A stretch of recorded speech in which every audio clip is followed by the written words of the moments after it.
Welcome to the Secret Adventure Society. The meeting will come to order.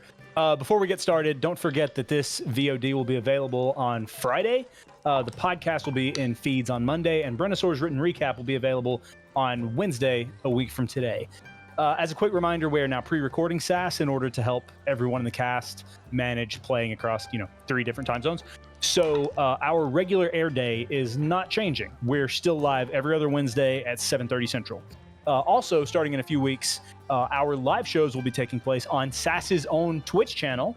So be sure to follow us at twitch.tv/Secret Adventure Society. Yes. As I said, that'll be starting in a few weeks to make sure there's enough time for the word to get out and everyone to be following.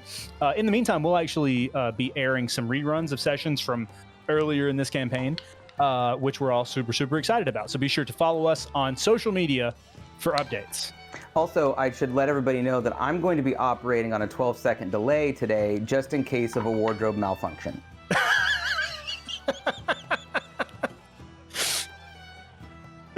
I thought it was just in case like the Bengals made a bad call or something, or like. No, that doesn't happen. I love that band. Wait, so Goon and Steve, did you guys plan this? Yes. Somewhat. I'm yeah. just realizing you guys are in. Our teams play each other in the playoffs on Saturday. Oh, Yeah, on Saturday Okay. at 4:30. You know what? we're in theater black. Like, Yeah. I didn't know that like nerds liked sports, so I'm just a little taken. How long have you known Goon? It was a joke. I know he We likes have sports. been to sports ball together. Yeah. We've done lots of sport ball. Yeah. Anywho, Wow.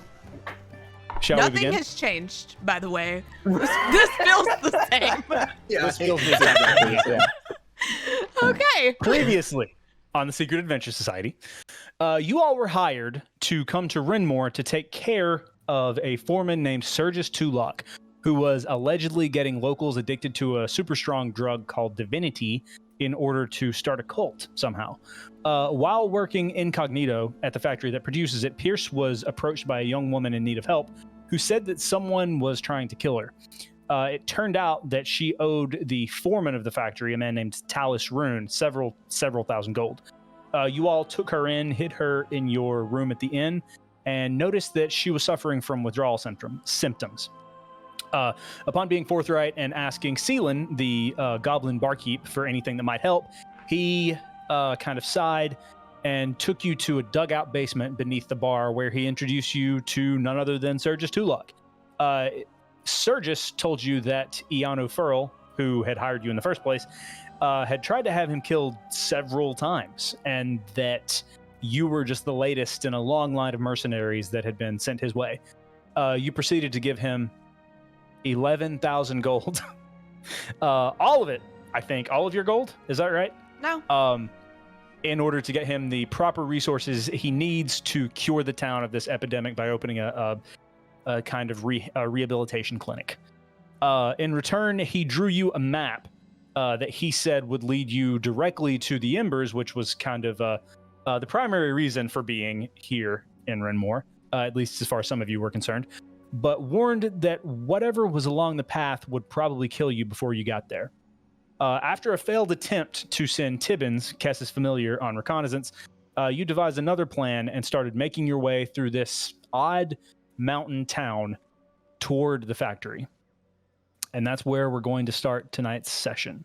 Which, by the way, Pongu has not been with you all up until... Well, Pongu has not been with you all. So, until... ... It's midday currently. So, the Nobodies, you are walking across Renmore toward the factory. You're among the crowd of employees making their way toward the factory in the moments before the whistle blows, the familiar whistle that you have all heard many times at this point, sounding the end of one shift and the beginning of another. You hear, as is always the case in Renmore, the sound of several nearby buskers, but one in particular. Her song is interrupted by a kind of whir and a screech. There's a commotion, several people bustling about, and the telltale sound of a lute string snapping, like a dong. You look to your right toward the edge of the pathway, and you see your fairy friend Pongu clambering to his feet, looking a little bit dizzy and trying to help the busker back to her feet. I just heard the telltale sound of a dong. Oh, that's him. Pierce walks straight up to Pongu and like gets him on his feet. Oh God, goodness, I'm so sorry. Oh, hi Pierce. How? Hello. This was very close to us. Right. Yeah, and we you also said- have a You said you'd ton find of us. shit that you need to look. Oh gosh, Uh, he doesn't Yeah, even know. Oh, Behold, this poor woman. I'm very sorry. Pongu tries to like help her, and What am I supposed to do about this? I can't I play don't- with only. I don't know how many strings a lute has. I can't play with only 14 strings. 4? Is that all? 14. I can't play with I- only 3 strings. am so sorry. Would you like a scone? Well, I guess I wouldn't be hungry. And she sort of like eats it and starts walking away. Have a lovely day. Oh, Okay, hi. so give gold to loot player? Is it? Question mark? she's one of many lute players. Loot player that has 3 strings. I'm wrong. It's 6. That Okay. has 5 strings. Has somewhere between 0 and some strings. It's just a guitar. It's a fancy guitar. Well, Did you- well, Did you finish what you needed to finish? yeah. It's what's it been? Just how many days? Like a week? 2 weeks? A month? It was like year? 6 days travel, right? 3 days travel? I don't remember. I was flying, and honestly, when I get into animal form, sometimes I don't really think about the time. Yeah. But like a week. Okay, that's better than I thought. Pongu like looks up and is looking like he's doing calculations in his head, like that meme, and he's like, "Yeah, about a week. Sounds right." And Well, as I- Pongu, I'm sorry, go ahead. I was just gonna say, I feel like you arrived here exactly in the right time because we were about to do something probably pretty stupid. And I just realized that we were doing stupid things because you weren't here. We need a 4th member, guys. What? Oh, I'm sure you all have been making the best decisions that you could have with the information and the energy that you have. Yeah. Yeah, I mean, we've helped a bunch of people. Huh? We yeah. successfully explained the laws of attraction to Q here. We lost all our money on purpose this time. That's true. So, See. purposeful, driven, helping. You'd have been proud of us. Yep. Yeah, I'm always proud of you all. You're very special. As he's saying this, Pongo actually he lowers what looks like a hood that he's wearing some attire that you're not familiar with him normally wearing, and like his like heavy armor clad crab carapace stuff is kind of gone, but he still has his like staff, but it's whittled in a different looking way and has some interesting runes on it, and he's just I'm glad to be back after 1 week. Yeah. You know, I don't want to gloss over what you've been through. Do you need to get it off your chest? Yeah. Tell us what happened. I'm sure it'll come up when it needs to. It sounds like we are very on a mission. Yeah. Don't want you to think that we don't care. Okay. Task at hand. What are we doing? Well, Wow. we were sneaking, and we were gonna go Maybe in the. you remember when we were gonna cause a distraction and Pongu just caused a perfect distraction? Oh man, did we miss our window? Wondering if maybe there's a lot of commotion around us right now, but it's all centered around Pongu, who's a member of the team. As far as commotion is concerned, everyone seems to have just kind of moved on. Like Oh, yeah, everyone, 'cause like they're zombies. yeah, Okay. I don't know. This town's seen some oh, shit. It's so- gonna take a lot to distract them. So I start That's true. whispering to Pongu. We're trying to sneak in.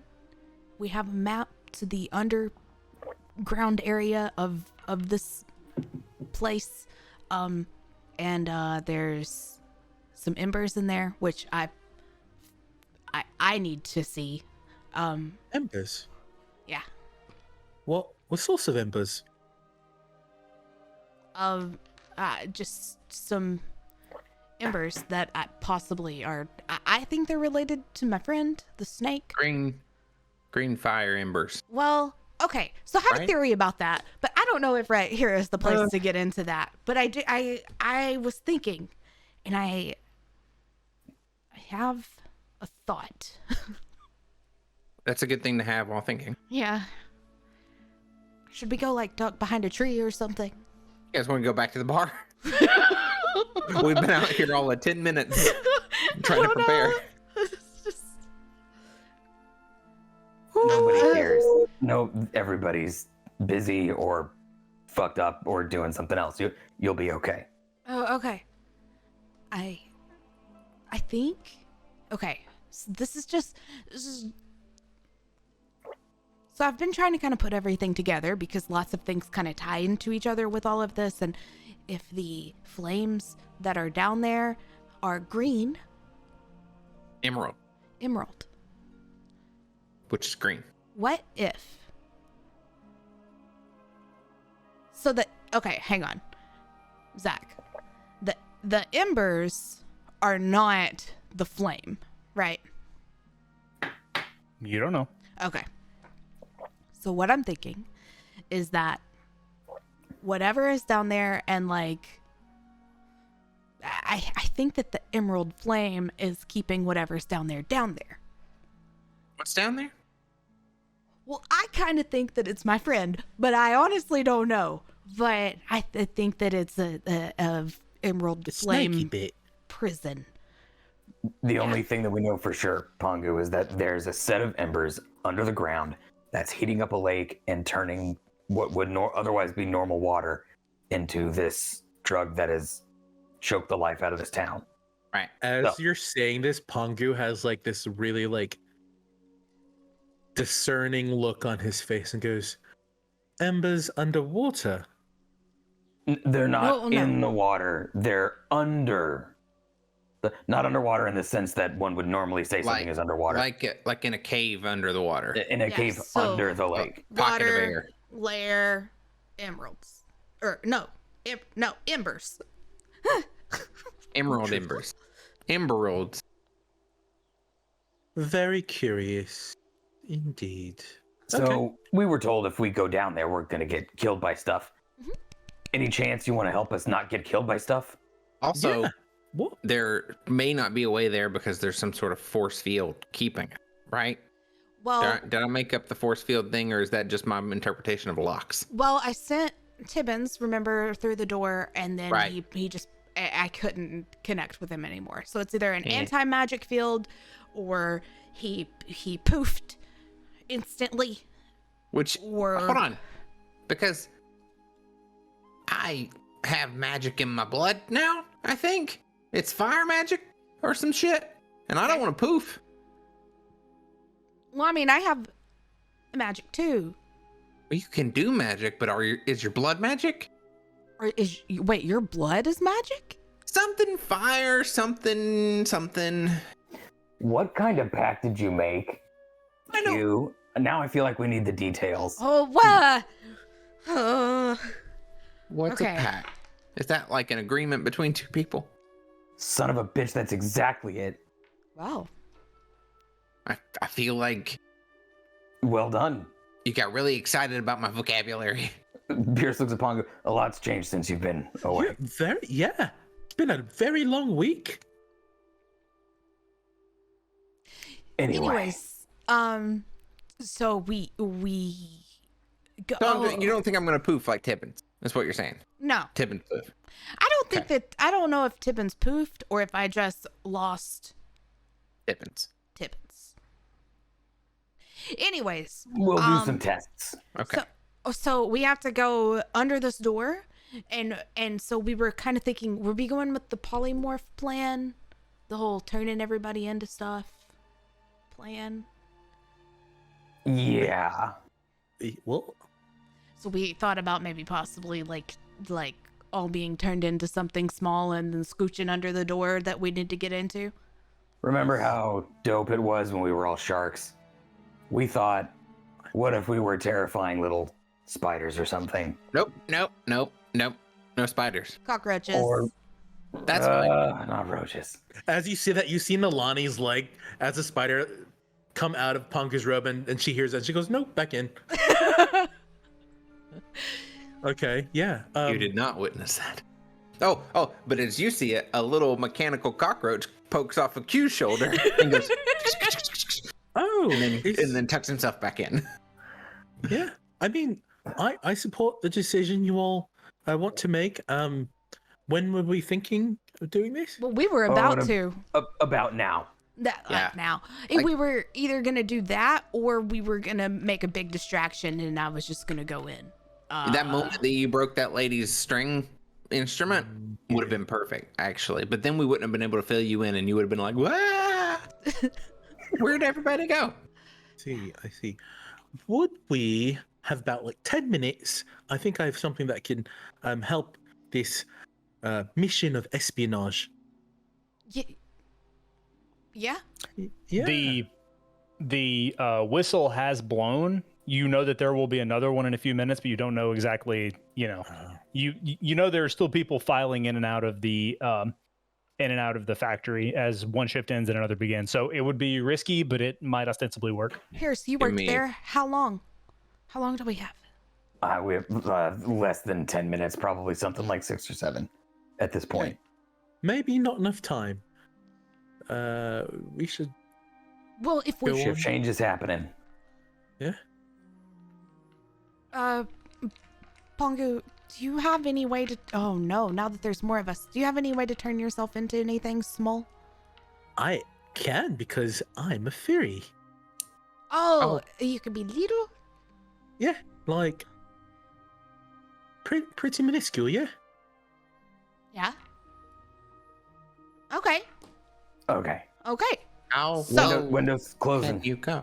Okay. So we're okay. Well, I'm just gonna follow me. You will not have your minds will not be your minds. Just You- follow Kess. Just follow me. Yes. Also, just before, if we go in and the magic wears off, will we poof into not? Will you poof into non-polymorph things? Huh? I don't know. We're gonna some bridges will cross when we get there. We're just Okay. gonna. This Okay. is kind of how we make plans. Yeah. And sometimes how we shop. What fun! Okay. Cass just snaps her fingers, and they're both cockroaches. She's doing it like she's trying to hide, right? Like. Okay. Yeah. And then she's gonna be a cockroach as well. Okay, I would say easily enough you're able to find like a kind of a boulder or something to hide behind and have all this happen. It's a pretty rocky terrain. There's not a lot of trees, but there's a lot of large rocks. You'd all be able to hide behind pretty easily to Looks like to a- make this change. Like a Star Trek set. Yeah, exactly. Yeah. Okay. Okay, so you guys are making your way. Gonna start. That's how. Okay. That's how they We're sound when they run. Hideously. I would hate them less if they sang like that. Like, oh, hey, that's what I was No, that's saying. their little. That's their little feet hitting the ground like Little little xylophone xylophone. The cucaracha.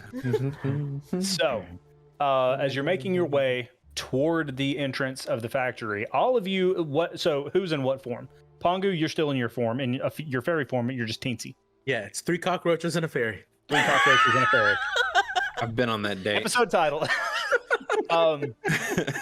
So 3 cockroaches and a fairy walk into a factory. You make your way across town, and Pongu, as you're flying, are you flying or walking? You're flying. Depends on right? how fast they're going. Yeah. I mean, they're just going insect speed, probably. Okay, I could probably walk then. Right Okay. now. I we can would fly. like I would like for all of you to make a stealth check to make sure, or at least Pongu, because nobody's really going to pay attention to cockroaches, but Pongu is a little bitty fairy. So the DC is not super high, but I want to see if anybody notices as you're walking or as you're flying across. There are 4 cockroaches in a fairy. Oh yeah, nice bug. Nice bug. bug. Oh. 14. 14. Okay, yeah. You feel like at one point there is one busker who kind of like stops playing and looks at you, but just kind of shrugs it off and keeps playing. As It's you the are, drugs. yeah. As you're flying, Pongu, you still have your like all of the others sort of they're themselves, but they have sort of different altered minds. But you are still yourself, and as you're flying, I'm myself. you as you're flying as yourself, you really think, just take a minute to yourself and breathe and meditate on the fact that only a little bit more than a week has passed, and you sort of zone out as you follow your friends, and you remember Mardosta about a week and a half ago. You are standing in front of a cottage door. Teas look like L sometimes. It is the same cottage that you had seen a star in the night sky above previously. Your friends have just flown away on Kess's back. What are you doing? Pongu is looking off in the direction where the gang has flown away from, and is just kind of he's a little sad because he feels like he doesn't know when he'll actually get to see them again, and but at the same time he is trusting in his intuition and following the star, and eventually gets the courage to raise his hand and knock and rap on the door. There is silence. You thought you heard like someone sweeping the floor inside previously, but it stops. And you can hear your heart beating in your chest, and you feel like whoever's inside is trying very hard not to make any noise. And then after a moment, you hear footsteps. And then door opens, and there is a red tiefling standing in the doorway. Pongu's ear was probably at the door, and so as the door opens, Pongu falls into the tiefling and goes, "Oh, hello. You're very red and tall and muscly. Hello. Hi. Do you live here?" Sort of, yeah. Can I help you? I followed a star here. You followed a star here. Yeah, it was in the sky, and yeah, it's a long story, but I was like praying, and I was trying to figure out how I can be of better service to my new friends and family and people that I care about, and I got an inkling deep inside my heart, and the star appeared, and it led me here.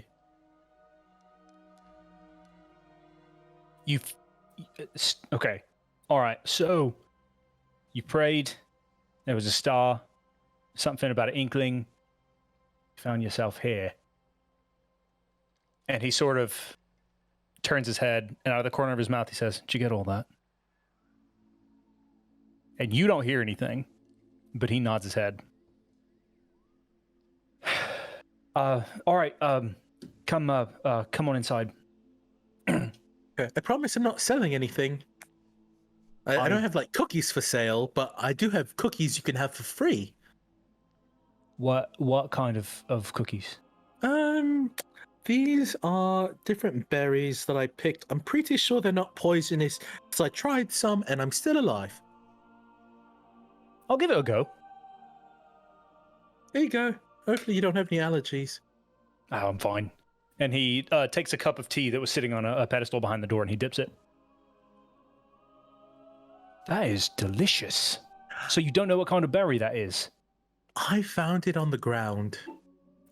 That's probably not a great practice, but it paid off this time. It's too bad you don't know what it is, though, because I would like to have another one of these. Well, I'll try to find it. I know it was like red, maybe pink, orange. I don't know. Those are very different colors. And do you step inside, Pungu? Yeah. Yes. Okay, so as you step inside, you see a very, very eclectic array of bronze and metal knickknacks. You see globes, gears, magnifying glasses, an elaborate 3D dragon chess set that is clearly an ongoing match that's been going on for a very long time and been stepped away from. You see several different areas that look like workstations, but there are no crafting tools in sight, really. You see diagrams on the wall in several areas that you can't decide whether or not they're murals. You have trouble discerning whether it's an artistic choice, and eventually you land on the fact that they're just maniacal scribbles because you see chalk lying about all over the place. And then you look around a little bit more and you realize it might be a little bit of both, a little bit of an artistic choice and a little bit of function. You see diagrams of planets and stars, mathematical equations. There is in the center of this room, there's a large clear tube filled with bubbling water that runs to an opening in the ceiling, and you can see a skylight above. There's a medium-sized tree, actually, growing out of the floor as well. Roots and all, actually not growing out of the floor. It's suspended in midair. And as you look for a second, there's actually a metal tap that's drilled into the bark of it, and it's dripping this amber liquid that it appears to be syrup. There are glass balls that are levitating all around the room, throwing different colors of light just below the ceiling. And you hear a whistle and a flap as you're talking to this tiefling. And you see an enormous white and gray cockatiel that flaps over your head and lands atop a bookshelf. And it just kind of stares at you with as much of a furrowed brow as a cockatiel can have. Oh, who's this? You actually hear a female voice say, come down from there, Talk. And stepping out from another room, there is a human woman. She's got dark skin and a big fro. She steps into the room, and she looks to be, at least in human terms, about 35 or 40. She's wearing these really, really flowing brown and white robes and garments. She's decked out with jewelry on her arms. And as you look closer, you see that several of these jewelry pieces appear to be functioning watches. Hi, do you live here as well? Is this your husband? Oh, no. Nix is more of an assistant. I But see. more of a partner. But what is your name? Hi, I'm Pongu. Pongu like does a flourishing bow and is like, I appreciate your hospitality. Who might I be speaking with? We don't get many visitors here. But my name is Nylina Basol. Nylina. It's a curious name. I've had it my whole life. Good name. So is Pongu, for what it's worth. Thank you. It's from very far away. What? It's a very interesting decor you have going on here. It's a bit whimsical and not at all chaotic. You can say it. It is chaotic, but I rather enjoy it that way. And she kind of spaces for a minute. Pongu tries to look in the direction that she's looking and then looks back at Nyx and is like, Nyx just kind of shrugs. So, it sounds like you heard what I mentioned about the star. Yes, Why are you really here, Pongu? What is it do you seek? Pongu takes a few breaths and kind of like looks around the room. His eyes start to well up a bit and goes, I'm not strong enough to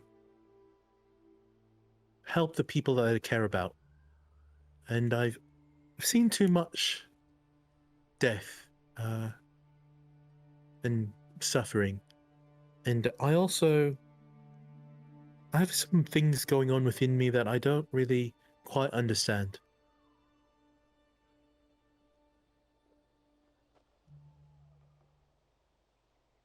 She kind of frowns a little bit. Do you feel as if you were sent here by... You said you were praying. Feel as if you were sent here by a deity of some sort? Yes, I have been in thought and prayer and discernment about how to go about being better. I don't feel like I'm good enough, or I don't feel helpful. And your deity isn't helping?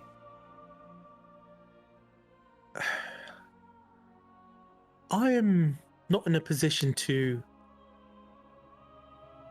understand the greater workings of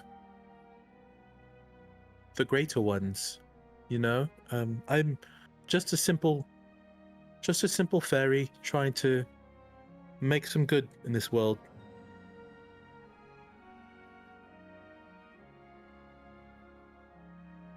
Far be it from me or you or Nyx to try and understand the cosmic forces. But Pongu, there is one cosmic force that I feel as though I am closer to understanding. I feel as if it's the gods speaking to us through physics and through nature.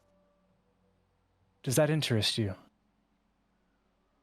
I think there's a reason I was brought here, and whether it is a machination of the heavens or of the world, I'm curious and I want to learn more. And this deity of yours, they wouldn't be fussed, particularly if you were to take up a new line of study? Pongu actually feels like a tug inside of him that is kind of it's the feeling you get when you have butterflies about someone that you care about. And when he feels that, he smiles a bit and goes, they are not a jealous deity. And I think they desire the flourishing not only of myself, but the people that I care about. And I think they'd be okay. I've always thought that true benevolence was more of, at least in the terms of the workings of the gods, more of caring about the preventative nature of those who want to discontinue unnecessary suffering. So it sounds like this deity of yours has that at the forefront, yeah? I think so.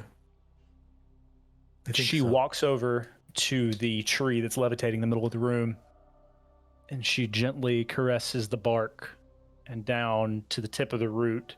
She snaps off a bit of the root. She holds it and examines it, bites it a little bit, And then she sits on her knees in the floor and lays this root on the ground. And she waves her hands, and before your eyes, this root turns to what you can only imagine is fossilized carbon. Just you feel as if you see this root, this organic life decay and become ancient before your eyes. Does this frighten you? I don't think frightened's the right word. I'm curious. I've never seen this form of arcanery before. There's a good reason for that. And she looks at Nyx and kind of smiles. Have you ever heard the word dunamis? I've heard whisperings of it. It's illegal on this continent. Well, sometimes illegal things are illegal because people just don't understand them. It's a bit of that. It's also, as you can see, very, very dangerous magic. But there's a reason I'm in Mardos de Pongu. Not many people come poking around here. And in my experience, suppressing knowledge only ensures that the people who will do the most damage with it find the sneakiest ways to acquire it. Yes. So, would you like to learn? Pongu looks down at his belongings, I think, on the ground, and then looks at the fossilized, petrified thing and goes, I am ready. Nylena breathes deeply and makes a series of sounds that are verbal, but not quite traditional syllables in common speech. And she claps her hands together once, and the clap echoes and sends a visible ripple in a sphere in every direction. And then as it does, it crosses over the window. And as it does, you see a searing but gorgeous burst of light in the sky overhead. And Nylena says, in this bubble, time has no beginning, nor does it have an end. The sky is white with the infinite number of stars that have ever or will ever grace our universe's sky with their light. Pongu's tearing up. Do you feel that? It's the breath of time. And it's just silent, and you can hear the ticking and whirring of gears.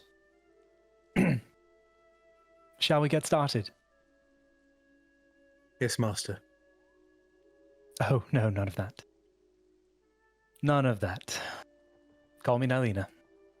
And Nyx kind of laughs.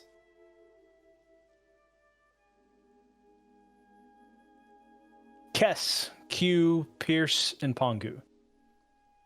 You are approaching the factory. You are in your insect cockroachian forms. Are you flying at this point still, or are you diddling? I was gonna diddle diddly. Diddle-diddle-dee. Okay. I feel We're like following Cass. I think I'm gonna kind of maybe try to go up on the wall, kind of back in the corner of places, away from feet. But I feel like flying in here would be a little more dangerous, honestly. Sure. I would like a group stealth check just to see if anyone notices the erratic behavior of 3 cockroaches and a fairy traveling in a group. What's our stats as a cockroach? Oh no! Narrative net 20. Ooh, not 20. Okay, what is our cockroach? Let's see. I don't think I have a straight up cockroach. Cockroach 5e stats. Cockroach. This is Pathfinder, but it'll work. Will it work? Let's see. Sorry. Giant roach. There we go. Your stealth as a cockroach that would be dex based, +2 actually. Ooh. Okay, 17. Okay. 18. Okay. So yeah, that's more than enough as a group to succeed. So Wait, what did Goon roll? Or 4. Oh, But okay. Pongu Rolled a a natural 20. so that was it, Okay. yeah. So, you deedle, and at one point, Q kind of gets distracted and like wanders around in circles for a second, but eventually he makes his way back to the rest of the group after kind of doing some donuts. And you make your way by memory to the door that was on the map that Surges Tulok gave you, and the door that Tibbins attempted to go through. It is a plain door. Wood, no window. There's about half an inch of a gap beneath it. Can I peek under before we go under to see if there's any shoes? Make a perception check.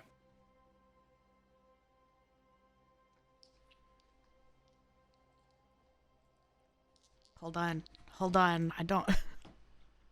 I forgot we were playing D&D.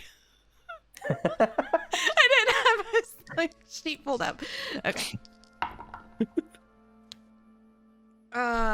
23. 23. You don't see any shoes, but you do see a little bit of movement. You can't really tell what it is. Does it look like owl feet? It's more of no, it doesn't look like owl feet. It's more of like you see robes. It's like you see the flurry of robes in there. Oh. Looks like it belongs to two people. Shoot. Oh shoot. Okay. Can I just wait a minute and see if they move? Sure. If they like go away? Sure. How long does polymorph last? An hour. Okay. So you wait 10 or 15 minutes and the movement stops. You can't really tell if they're in this room any longer, but there's not any more movement. Shoot. I think they changed guards whenever. She's just thinking this in her cockroach head. I think they changed the guards. And the perfect time would have been during the change of everything. Buzz. Follow cast. Buzz. So Pongu is like, I have no idea what's happening. He's like looking at these 3 cockroaches and goes, oh dear, 4 cockroaches. And you see Pongu flourishes his arms, or maybe you don't see, but if you're nearby, you do. And you see these golden sands kind of envelop all of you. And he's going to cast telepathic bond on all of us. Oh, nice. Okay. That doesn't make Pierce and I smart, though, does it? No, he can just hear follow cast. Buzz. Are you saying buzz? Yeah. Like you're not. Is that? I think that's. Pongu? Is that you? Hello? Oh. Hi. Okay. Can you hear me? Yeah, I can hear Buzz. you. You can hear each other. They. Buzz. Oh, that's. So they're cockroaches. Like Hello, even Cass. their brains are cockroaches. Mine's Buzz. not. Oh, okay. So just you and I can hear each other. There. I mean, we can hear them, but clearly. It's not. Okay. Buzz. So Follow cast. you want to? What happened? What are you thinking? Does your tiny fairy magic will it go away? Is it a magical thing, or is it something that you can just do? I might die. I don't know. Oh, great. Okay. Buzz, buzz. So, okay, well, I think that there are people in there, but we might just have to go in and you know,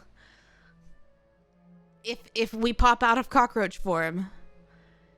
As If you guys not- are having this conversation, I would like one more stealth check Buzz, buzz. as a group. Polecast. Buzz, buzz. 17. Stealth. Oh. 6. Plus 2, Mhm. 21. 4. Yeah. Buzz, buzz. Okay, Polecast. that's 2 successes and 2 failures. Wait, Okay. you want me to roll for Nice Bug? No, no, that's okay. Okay. No one actually notices. You guys like, yeah, you guys feel like it's a pretty, at least Kess and Pongu. This is actually the first time you guys are seeing this for the first time. Q, you probably don't even really notice this all that much, but like essentially inside. After you've made it, like you went through the series of hallways that Pierce did and all of that stuff, but you are in this like giant cavernous room with like wet cave walls. There's this massive lake filled with bubbling water that takes up the majority of the room, and a little bit of like rock floor space, bustling, rigid, nervous, sweaty workers. And like a handful of them are humming as they work, but you notice as they get closer to the water, they take extreme caution not to like sweat or spit or drop any kind of impurity into it. So that is sort of what you all see in this room. So anyway, you guys can continue your conversation. Okay. I just say we just go in. Ready? Yeah, you know what? I can go first. If I die, then you all know not to come in. Buzz, buzz. Okay, but just so you know, we'll probably be right behind you. So, But Okay, so really, marching. Go ahead. Really, if I die, you really shouldn't come in. Buzz. but we might could help you. So, Okay. yeah, Okay. it'll be Well, I'll go fun. first. She's waving her little cockroach arm. It'll be fun. Her- Terrifying. Okay, so marching order: Pongu, Kess, Q, and Pierce. And Nice Bug. Buzz, And nice buzz. bud, of course, of Her, course. her cockroach coloring, by the way, is like gray, like stone, like kind of like stone gray, but she's got like the black rings around her eyes still. Anyways, Cool. I want Q to be like with some red undertones, but mostly a brown cockroach. yeah, little I red imagine speckles. Brown and red. the little like tiny follicles of hair or whatever on the roach is probably blue. Alone, I'm probably the most terrifying of them all. I think Pierce's cockroach should have like guy liner. Like, Perfect. Okay, so we're going in. Follow Yeah. Cass. Yeah, Okay. Buzz, buzz. I'm waiting on Pongu to go in. I'm gonna watch and I'll tell you when I'm gonna go in. Well, Okay. yeah. So Pongu, you fly in under the door. Nothing happens. I think back to Cass. I'm not dead, so come on in, I suppose. Can I hear him? Yeah. Did you heard me? Yeah, I heard you. Oh, so Okay, I'm coming in. it's what?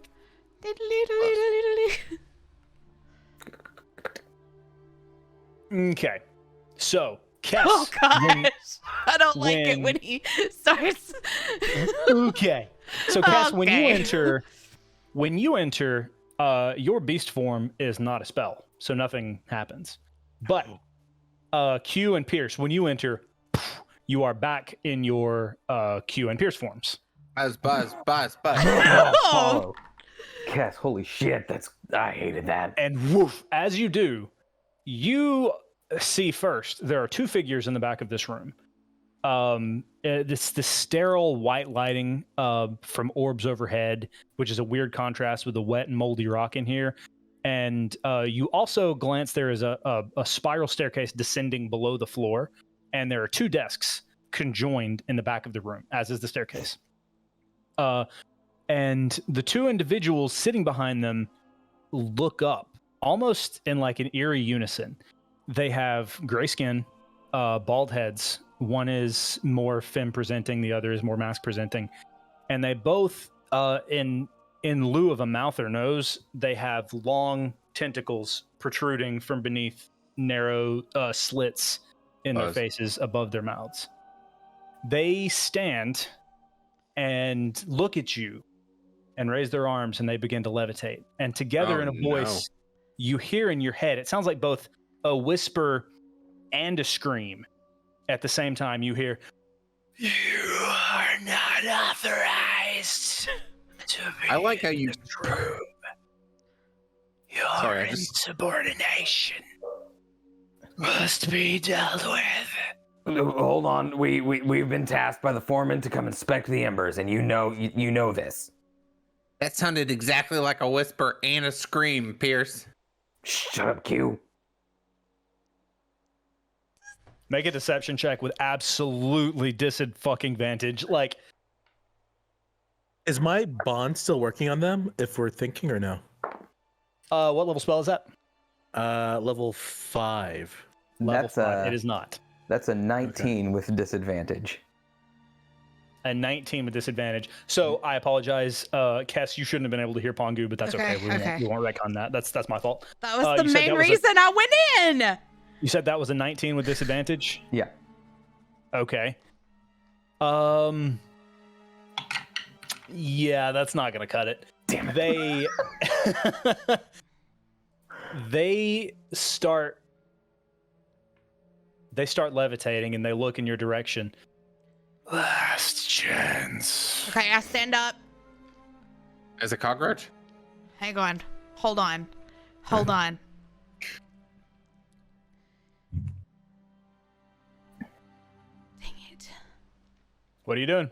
No, I Right. can't. Yes. Stay. Q think really loudly to the other 2 and say, "Stay small." Okay, so his Pongu's telepathic link actually dropped. That's Oh, it did. Oh, dropped. okay.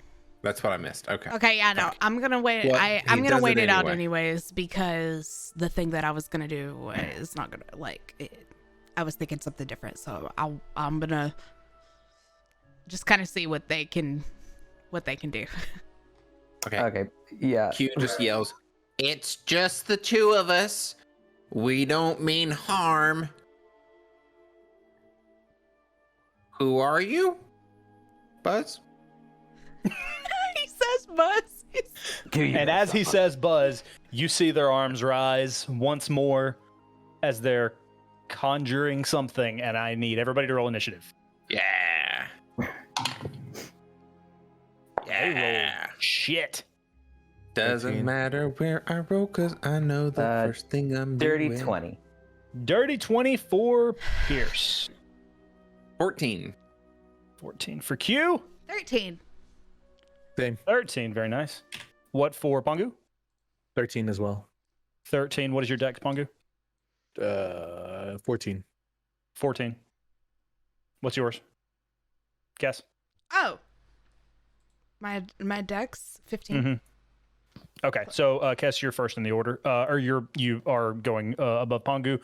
Can we get a change in music actually as well, please? Okay, top of the order. Pierce, you are 50 feet away, best as you can tell from these beings. They are levitating. They're in midair, and their arms are up. It looks as if they're preparing something, but this is what you see. Pongu, just as a point of order, are you still in your smallish form, or did you bamf up?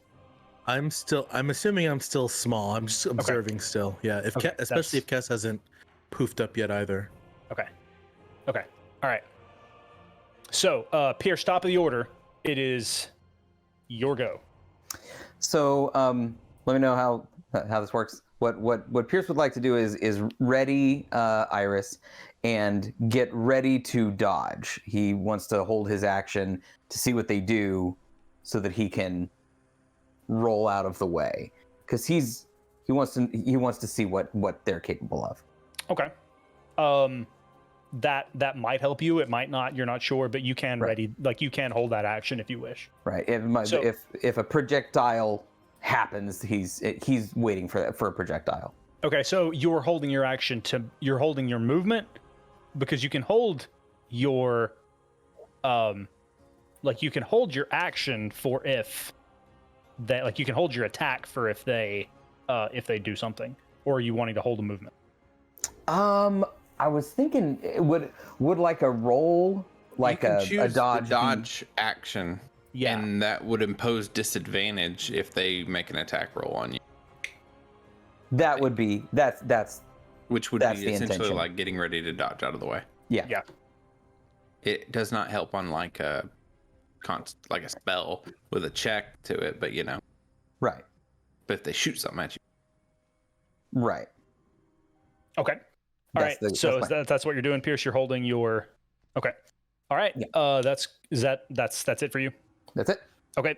Q, you are up. Cass, you're on deck. and they are actively casting a spell, or They're not actively casting, but Okay. it looks as if they are readying an attack. okay. Like when the life comes at you fast when you roll initiative, but Yeah. that's it. When They're that readying happened, an- that's what they're. got it. Yeah. Yeah, Q's gonna actually just. Oh, actually, can he do this now? That's a fun Hold on. sentence. We leveled up that once, and I think it's level. Hold on. Almost. Oh wait. What? No. Dang it. Okay. He is going to actually be like, okay, well, I warned you, and then he's gonna fire a firebolt at whatever the one is like the nearest to him. If he's on the right one. If he's on the left one. Whichever. Okay, we'll say that the nearest one to you is the one on the right. Yeah, he's gonna fire a firebolt.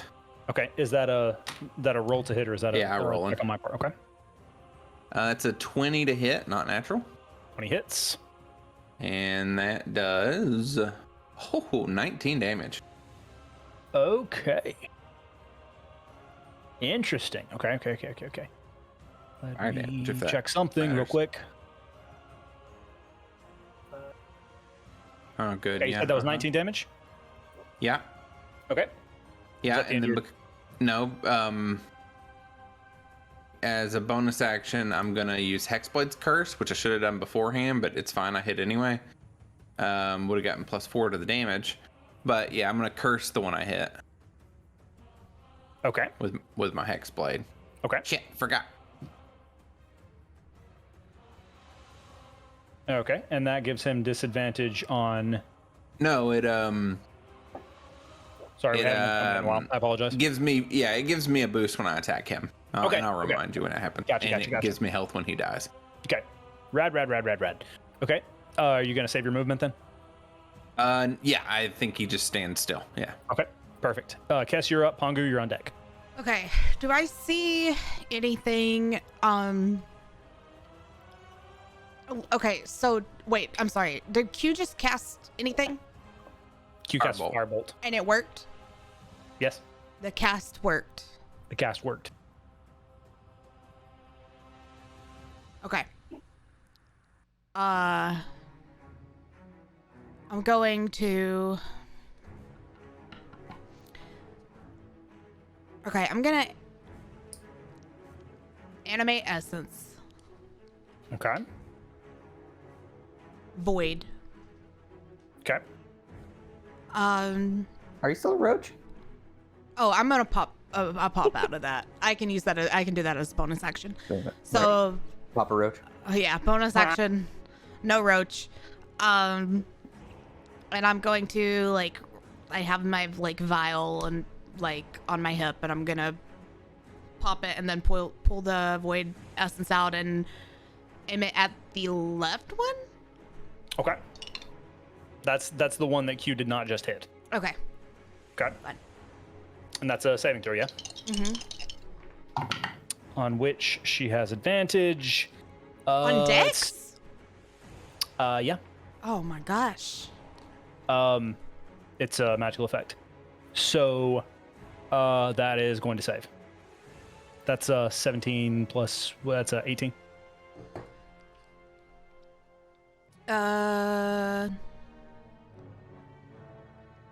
Is that safe? Yes. Okay. So yeah, your essence just sort of like wraps around her and then comes back to you. You don't lose it, but it does come back to you. It does not hit. Okay, and how close are they to me? You're around about 50 feet away. I'm gonna back up 20 feet. Oh, you're right at the door. Like you can't really back up any further. Okay. This room is Okay, that's fine. I'll stay. yeah. You guys you're against one wall and they're damn near against another wall. Okay. Okay. Is that the end of your turn, Cass? Mm-hmm. Okay. Pongu, you are up with them on deck. So, given my time with Nylina, would I have an inkling as to what happened between the door and in this space, and that is allowing the magic to happen in this space? But Yeah, you would know that there must have been some sort of dispel magic spell that was cast on the area of the door. So when you went through it, it disenchanted any effects that were on you guys or anything. But in the immediate area, magic is, from my understanding at least, is based on seeing Cass do magic and Q do magic just now, you gather that that's the case. okay. And then what is in this space? Like, is there anything like were they at a desk? What was on the desk, etc.? They were at two desks. You see scrolls of parchment. You see a few books there. There's it's mostly rock wall along the side, but there are a few chairs. Not necessarily chairs, but like benches along the side. And you see a few books on the wall. Not really anything else. It's pretty sparse. You get the vibe that this room is primarily for utility. But can I get a perception check? Actually, sure. I was also going to ask, like, what was lighting in this room? It's fairly well lit in here. Fireplace, just candles, or there are orbs floating above. orbs? Just 12. A 12 perception. You noticed when you walked, like when you crawled or when you flew under the door, you noticed that there was a sign above that said personnel resources. Okay. So Fighting what, with HR again. Pongu is going to move a little bit further. He's still staying in tiny form. Okay. So I don't know if that's half movement then, but he's gonna position himself behind if he can with his movement, and he's going to you're going to see well, maybe you see from like this tiny speck, you see like maybe this golden looking ball of magic shoot towards them, and he's going to attempt to cast a firebolt on the right one. Okay, so the one that's already been hit. Okay. Yeah. 21 to hit 21 hits. for 15 damage. Nice. Okay, that one's starting to look kind of ragged. After just two hits. All right, is that the end of your turn? I would say that you have successfully been able, in your tiny form especially, you've been successfully able to maneuver behind Kess.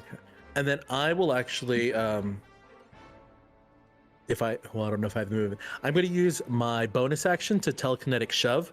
And I'm just going to fucking throw some of the books off the tables, just like angrily for whatever reason, is just try to distract them or whatever. Because if they're bookkeeper, HR people, maybe they'll get like distracted by that. Well, you can certainly try. Yeah. I'm not going to make you roll for that or anything. Yeah. Just some books sort of fucking fly off the shelves toward the center of gravity in the room that you can't really see. It's like, I don't know if you've ever played Control, but it's like that. Just a bunch of like books and benches scoot over toward there.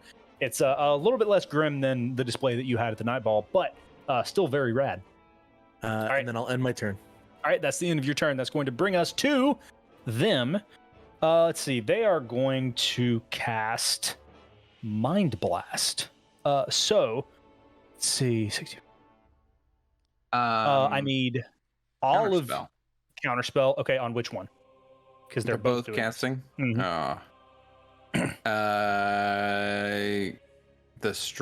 the one that hasn't been hit as much. Okay. What level are you casting counterspell at?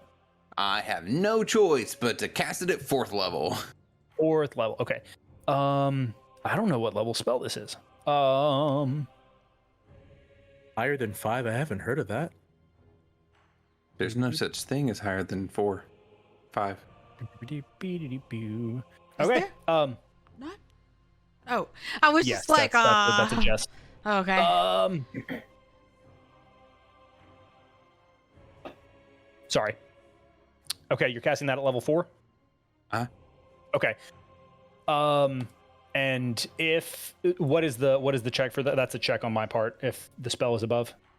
Gosh, it's been so long. Yeah, it's been a while since we've done combat. I'm sorry. If it's the equivalent of a 4th level or higher, I have to make an ability check. If not, it just cancels. Okay, it's higher. So make an ability higher. check. Yeah. So its DC is 10 plus Okay. 10 plus the spell's level, and I'm using my spellcasting ability. So DC is 15. sweet. Aha, 21. Nice. Okay, so you see this arcane just sort of like crackle and fizzle coming out of the one on the right who's just having actually no, it's the one on the left, the one that's not been hit so much. So yeah, it just sort of crackles and fizzles. However, the one on the right does get his blast off. So Oh no, Yeah, we're he blasting does. off again. his mind blast off, I should say. So I need all of you to make a intelligence saving throw, please. Oh no. Oh Ew. no. Oh no. Oh no. Oh no. Dirty 20. Dirty 20. Okay. 7. Pongu. Okay. Pongu. You're muted. 12. 12. Okay. Q and Pongu, you are going to take hell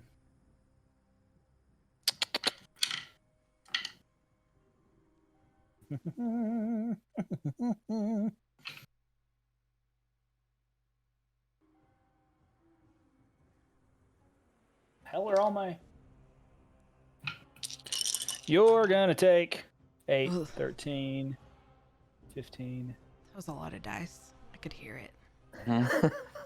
you're gonna take 26 points of psychic damage and you are stunned for 1 minute. Oh shit. A minute? 26. You will you'll have the ability to repeat the saving throw at the end of your turn, but that is the effect.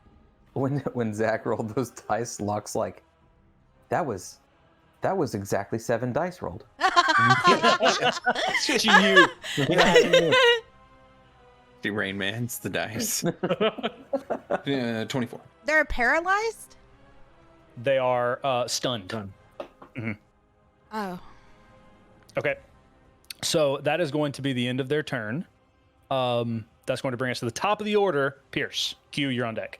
Yeah, I just should have fucking shot to begin with, and Pierce fires at the one's been lit on fire. And that is a hit of which was it? 15? 15 hits. Okay. 12.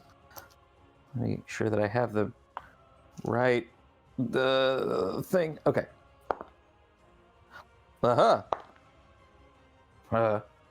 That is 19 damage. 19 damage. Okay. So when you do that much damage, you see like hear this cacophonous roar whisper sort of in your head, and you see a sort of a whiteness envelop around the one on the right, and they, let's see, you can tell that they begin casting something. That's what I'll say. He's looking rough. So that is that the end of your turn, Pierce? Yeah, Pierce will reload, and he'll stay where he is. Okay. Yeah, that one's looking rough. Q, you are up. And I'm stunned, so I just get to repeat this. I can't do anything while I'm stunned. Yeah, you right? got to repeat that saving throw. Okay. And it's intelligence. Mhm. Oh, that's a 15 minus 1 for 14. Just fails. Yeah, Oh, Sorry, pal. DC's 15 on that. that's fine. So you remain stunned. Kess, you are up, and Pongu, you're on deck. Okay, my animate essence is still up because it's concentration for up to 3 rounds. Mhm. So I'm gonna do that again. Okay. So you make a save. Yes. That's probably gonna fail. Which one are you trying to hit? That's important The to know. one that's casting something. Okay. That's 10. Yeah, that fails. Okay. Okay. Oh boy, have I ever? Yeah, I've done this. Have I done this? Oh my gosh. You did it to Scott. I did do this to Scott. Mhm. But I didn't get to count my dice like that was before I had the ability. Right. That was whenever I got the ability, but now I get 5d8. If I can find them. Maniacal laugh. Mwahaha. Maniacal laugh. Maniacal laugh.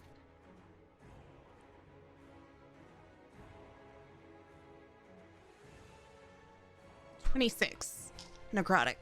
26 necrotic damage. Yes. Okay, so as the Mind Flayer on the right is sort of casting and this wash is wiping over them, fuck them up. How you going to do it?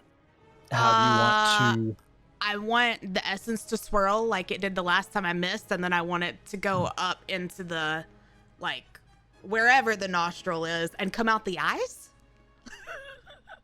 Okay, so Hot. like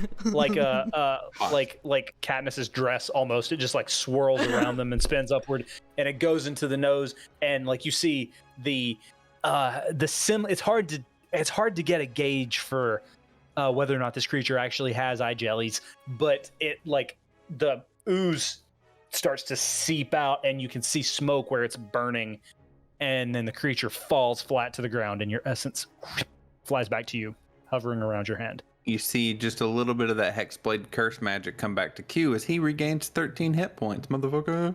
Very nice. Hey. Very nice. Also, Pierce glances at Kess and goes, "Holy shit!" It actually worked this time. She's just like kind That's of the thing drunk with about power. that It can be hard to get off the ground, but when it hits, But when it fucks hits, them it's up. good. Uh-huh. And I'm just going to place myself in front of Pongu. Wait, where's Pongu? Pongu is behind you. Okay. Oh, okay. Yeah. Okay. Yeah. I just kind of want to be like in between the thing. And, Although I will and say, the Pongu, people. when you were stunned, you fell to the ground if you were flying. Okay. So yeah, you're just kind of like just kind of fell on the ground. Oh no. Okay, well, But I'm gonna you are- stand by him and be like, "Nobody step on him! Like, don't step on him!" All right. Is that the end of your turn, Cass? Yes. Okay. Pongu, you can repeat your save. Okay. I got another 12. I'm gonna reload. It's not gonna do it. Yep. And my turn. Okay. So yeah, Pongu is still just kind of like wings twitching on the floor. So that's going to bring us to bad person B. She is going to her Bad mind bitch blast B. recharged. She a bad bitch B. Bad bitch B. Her mind blast recharged. So, Oh, would you look at that? Isn't So that nice? she does the same conjuring with her hand, and you see this force sort of just emanate from her face and from her mind, and you see this wave coming at you. And I need each of you that are conscious to, or not conscious, but each of you who are not stunned to make another intelligence save. Okay. 18. 17. Saves. Okay. All right. So you guys are fine.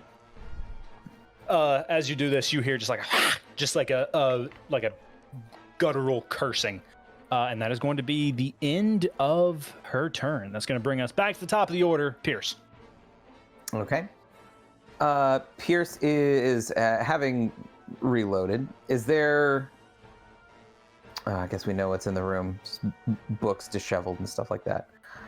Okay, so Pierce is going to use a grit point and try to do a specific shot that I'm trying to figure out. Dazing shot. I will expend a grit point and hit the creature, takes damage, and must make a Constitution saving throw, DC 17, or suffer disadvantage on attacks until the end of the next turn. So, he's going to fire and aim for the side of the face where he thinks the magic emanated from to try to daze them. So, it is a 12 to hit. That misses. It's a Do you not get? Do you not get an addition to your? That's even with the plus with your grit point. I don't think the grit point adds anything to my hit modifier. I thought that added to your roll. Okay. Yeah, I thought when you rolled anything on grit, you added the grit point. the dice roll. Yeah. Did you just use one? I just used one. Yeah. Okay. Well, AC is 15, so it would have missed anyway. Right. Okay. So yeah, Pierce will. So if I use action surge, it says I can take an additional action on my turn. Would that allow me to reload and fire a second time? I'll say yeah. It would be lame to be able to take action surge and not be able to fire again. So I'll say yeah. Okay. So Pierce is just gonna do just like another just normal ass shot again for action surge, which comes to last shot 18. 18 hits. Okay. I don't recommend the dangerous. The ass shots. Okay, and that damage Right, a buckshot. is Well, here comes 21. 21 points of damage. Yeah. All right. So yeah, solid hit, just right on the side of the face. And when she turns around, she's glaring directly at you, Pierce. Of course. And so, and this is a question that it's been a while since we've combated, so forgive me for asking. Pierce's reload at this point would have to take place at the beginning of the next turn, right? Yes. Okay. I believe so. Can reload be a bonus action? I don't think so. I thought reload was I thought we said that reload was a bonus action, but that's just me. I don't know.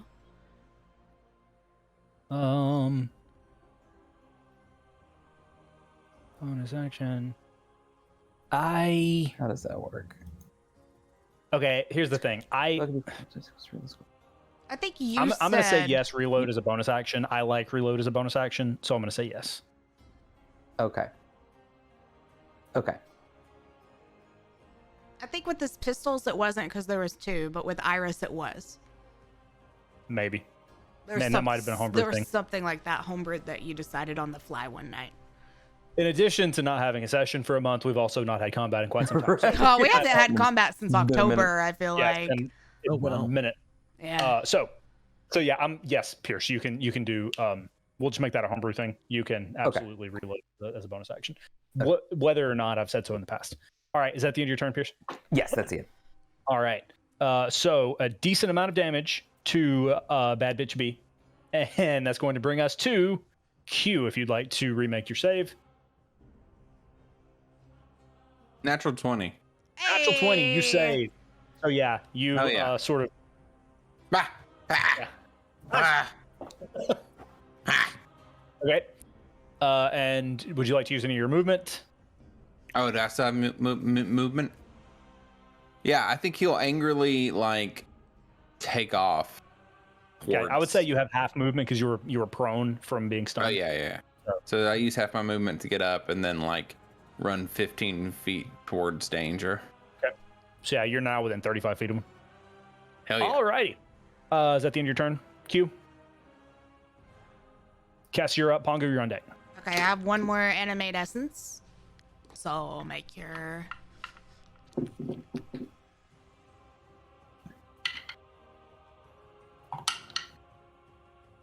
Garbage. Yeah, that's gonna fail. Actually, no. Sorry, I've got advantage.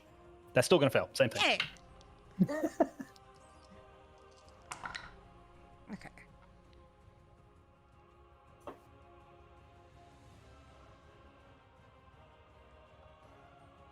$31. 31 points of damage. Yes.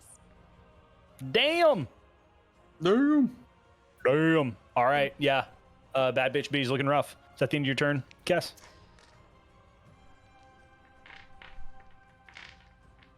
Yeah. Yeah. Okay. Yeah. Pongu, you are up. I'm gonna attempt to make the save again. 29. 29 Hey. saves. So yeah, you are now you like your wings flutter a bit and you go back airborne. Okay. And right. I can't do anything. So yeah, that's it. Yeah, it's the end of your turn.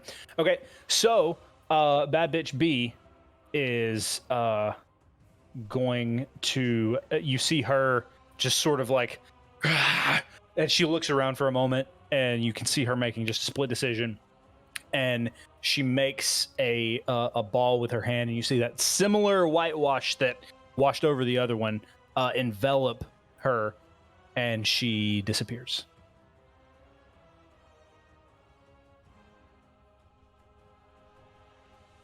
I fucking hate it when they do that.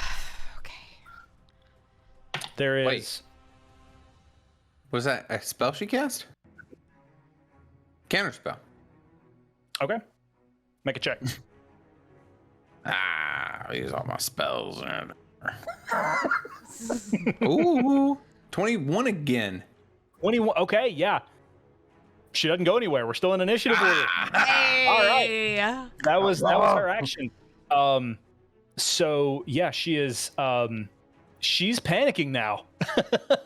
All right, that's the end of her turn since that was counterspell. And actually, hold on. Let me see what level spell was that. Well, it was the DC. Yeah, I mean that's absolutely the DC was that absolutely still works. So Pierce, you're up. Okay, so Pierce takes a few steps forward because he's pissed. He could tell that she tried to get away. And he says, should have just let us inspect the fucking embers, and fires again. All right. And we'll use his second grip point for this violent shot. So I get a +2 to the attack. Okay. Or sorry, I get a +2 to the misfire score. If it hits, I can roll an additional weapon damage die. So your misfire is now 3, right? My misfire is now 4, I think. Okay, yeah. I think with Iris it's 4. That's right. Okay. I rolled a natural 20. Nice. Yes. Double the die. All the dice that you roll. So double. how does that change? What does that modify in terms of? So Anytime that you roll a the dice. roll for damage, you double it. Okay. Like you double the Okay. roll. So then that's going to be. So if I roll do I roll twice or do I just double what the roll is? Roll twice. Oh. Okay. Wait, how have we done that in the past? So if I have You to just roll double it it. if I have to roll 3d12, am I rolling 6d12 or do I roll 3d12 and double it? 3d12 and double it. Roll 3d12 and double it. Okay. I forgot That's my own a rules. ton of damage. That is 50 points of total damage. Wow. How do you want to do this? Pierce is going to close as much distance as he possibly can. If that means getting absolutely point blank with Iris, he's going to. And What's your movement? Like for the theatrics of this, we'll say that you get right up on her. Yeah, just right up into that squiddly Zoidberg, like right underneath it. And he's gonna say, "You should have let us inspect the shit," and then pull a trigger and confetti. Yeah. Ironically, brains go just splattering all over the wall and on the staircase that's behind. I'm hearing the sound effects from the old Area 51 arcade games. Yeah. So, yes, we are out of initiative order. There are 2 dead creatures, 2 dead beings that I don't think any of you have ever seen before. Maybe Pongu, if you'd like to make an Arcana check. Not an Arcana, sorry, nature check. I don't know. Q's from the underground. 8. Can I make It's possible. You can make a check as well. I mean, Can I he's make very a check young, for any but- books that I've read? Make an Well- investigation check if you want. No, I meant like to know. Oh, if, not in this room. but Um, never mind, because she mostly just read books on plants and animals, so I doubt. Q, what did you roll? What was the modifier? Intelligence or nature, whichever. Oh, 7. 7. Okay, yeah. None of you recognize these beings. Wow. Pierce, What you the- really flayed that thing's mind. Yeah, well, it deserved it. I don't know what the fuck it is, but man, that's the most flayed mind I've ever seen. I took a moment at the beginning. I thought, I don't know how magic fucking works. I thought they were gonna maybe throw a fireball or something. I feel like I really fucked that up. You actually, that's the first time I've ever seen you hesitate to enter a battle. I know that's what I'm saying. No, that's progress. Is it? Yeah. You didn't The- just mindlessly kill something. Right. Well, it could have gotten the two of you killed. Well, but what if they were not as bad as they seemed at first glance? Then you would I have don't felt know. really bad if you shot him. Would I? Well, I think hesitating Pierce would have felt bad. Okay. Where are we going, Kess? Are you guys okay? Yes, I'm fine. Are y'all fine? Does anybody need anything? Pongu? Pongu goes into natural height, and you see him kind of like shimmy his wings to get some blood off, and like it's like, yeah, bit less for the wear. And then he takes out from his satchel. It looks like one of his normal scones, but this one seems to be like emanating some like that golden like fairy dust that he did earlier, and he takes it and he feels As when he, I was gonna say, if he holds that out, Pierce is gonna try and grab it just like immediately, and try to eat it. You can if you'd like. I have more. So he hands it to you. Do you eat it? Yeah. Did you lose any health? No. Well, that's fine. Pongu's gonna. Can I have one, Buds? Pongu's gonna hand more out. He has 5 of them, so one's gone to Pierce, one goes to Q, one goes to Cass, and Pongu still has 2. So he's going to roll. So these are a new concoction that comes specifically from Pongu's. What did we call it, Zach? It's essentially a magical easy bake oven. Oh yeah. And so when you take these specific treats, they almost act like a healing potion, and so you get to heal 4d4 plus 4 if you want to save it. Yeah.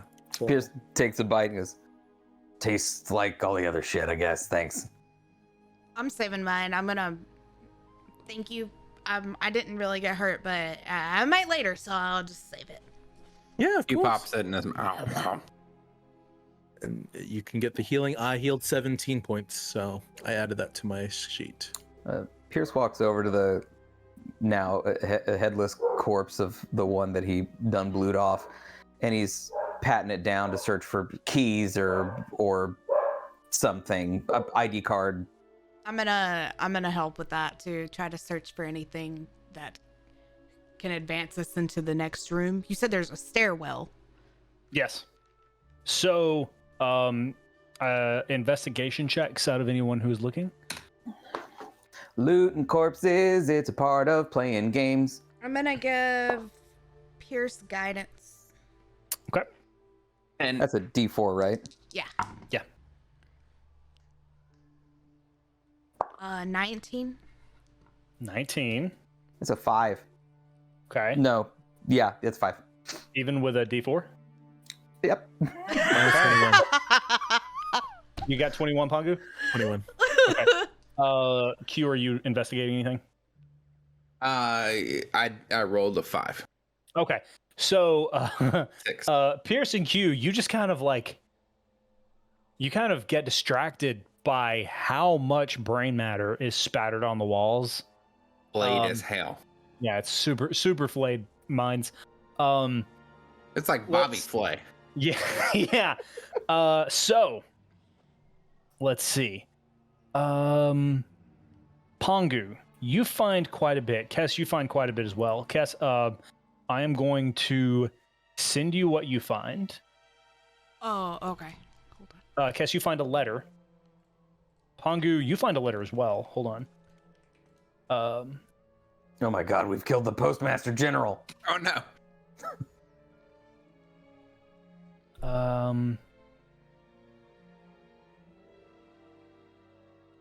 No wonder there's been delays in shipping.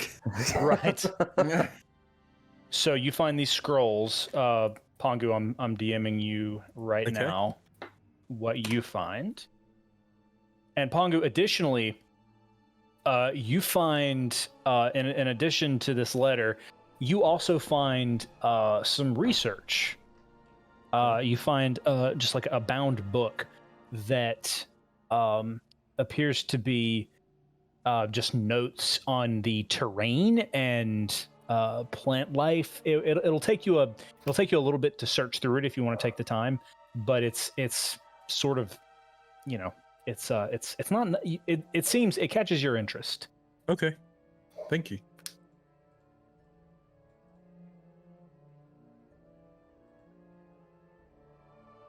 Oh. Would either of you like for me to read the letters that you found? Mine, yes. To the group. Okay. Cass is gonna read it to the group in the DM's voice. Okay. So, Kess, the letter that Kess found reads, Messrs. Vera and Silas, regarding your request to study the asset more closely, I truly apologize, but I must decline at present for the stability of my factory. Since our current protection was renegotiated with the current guardian following the departure of Mr. Tulok, which, as you know, is customary following the departure of a foreman, access has been necessarily restricted to essential personnel. You may, of course, continue to conduct research of the land, water, and life and surrounding in and surrounding Renmore in whichever way you see fit. Signed, Eon O'Furl. Yes, I'm gonna be honest with you. I didn't catch any of that. Somebody Wait, was wanting to come study the asset. Or they wanting to study the asset, or someone No, else was somebody coming was coming in to study. Somebody is studying this in. currently. It referenced a guardian. Is there So- some other thing guarding this? Is there somebody that's there to study? Are they there now? No, they got denied. No. But apparently everything is on kind of very restricted since Tulok left. So there could be a guardian. It says the current guardian following the departure of Mr. Tulok. Look, it could just mean the other foreman. The other foreman, yeah. Tulok is, Sergeus Tulok is who you came here to kill. Right. Yeah. Yeah. Okay, You're so familiar we, with this so gentleman. we know that people are wanting the asset, which is also what I want. So, But do we know for a fact that their asset and your asset's the same thing? I'm just going off of the fact that my friend that was a snake at the time squeezed my arm, and that's why we're here. So I don't know. Well, I'm just like, like one man's treasure is another man's trash, Like, What I'm guessing is that it's the asset. I don't see how something that belonged to a Titan could not be an asset. if they knew what it was, I'm just saying that we can't rule out the possibility that they have important stuff to us, but that important stuff to us isn't as important to them, and they have something else, Okay. including a big monster that might kill us. That's my concern. Is we get down there and there's Yeah. a big electric dragon or some shit. Yeah, Ooh, they come in exciting. electric. I don't know. I don't know how It's magic electric. fucking works, dude. Boogie oogie oogie. Boogie, Did y'all anyone find any seem like- keys or anything?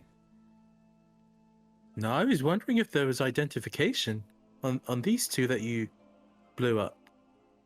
They were Are not they the carrying any messers? identification. 'Cause I think I don't know, but and then Pongu reads it out loud in the DM's voice. Which one? The letter? The letter, yeah. Okay. Colleagues Silas and Vera, the Higher Council of Tharcion finds your actions in Renmore to be unethical, grotesque, and reprehensible. To align yourself with greed in order to gain access to the asset for scholastic pursuit is one matter, and one which we had carefully considered and accepted due to your exemplary history of selfless research. But to use abilities such as yours and ours to keep commoners under submission and poverty is another thing entirely. You may consider this both an official reprimand and a dismissal from the Noble Order of Tharcion. And should you find yourself back on the continent of Erenbar, know that you will be arrested and tried for your crimes. Signed, the members of the Higher Council of Tharcion. You think these are them two? Hmm. We didn't really get a chance to was ask there, them what was the there a names date were. on that? I don't think that's who that was. Was there a date? Did we There was find not. these in the desk, or did we find them on the people, on the mind flayers? You found them in the desk. Okay. Make an intelligence check.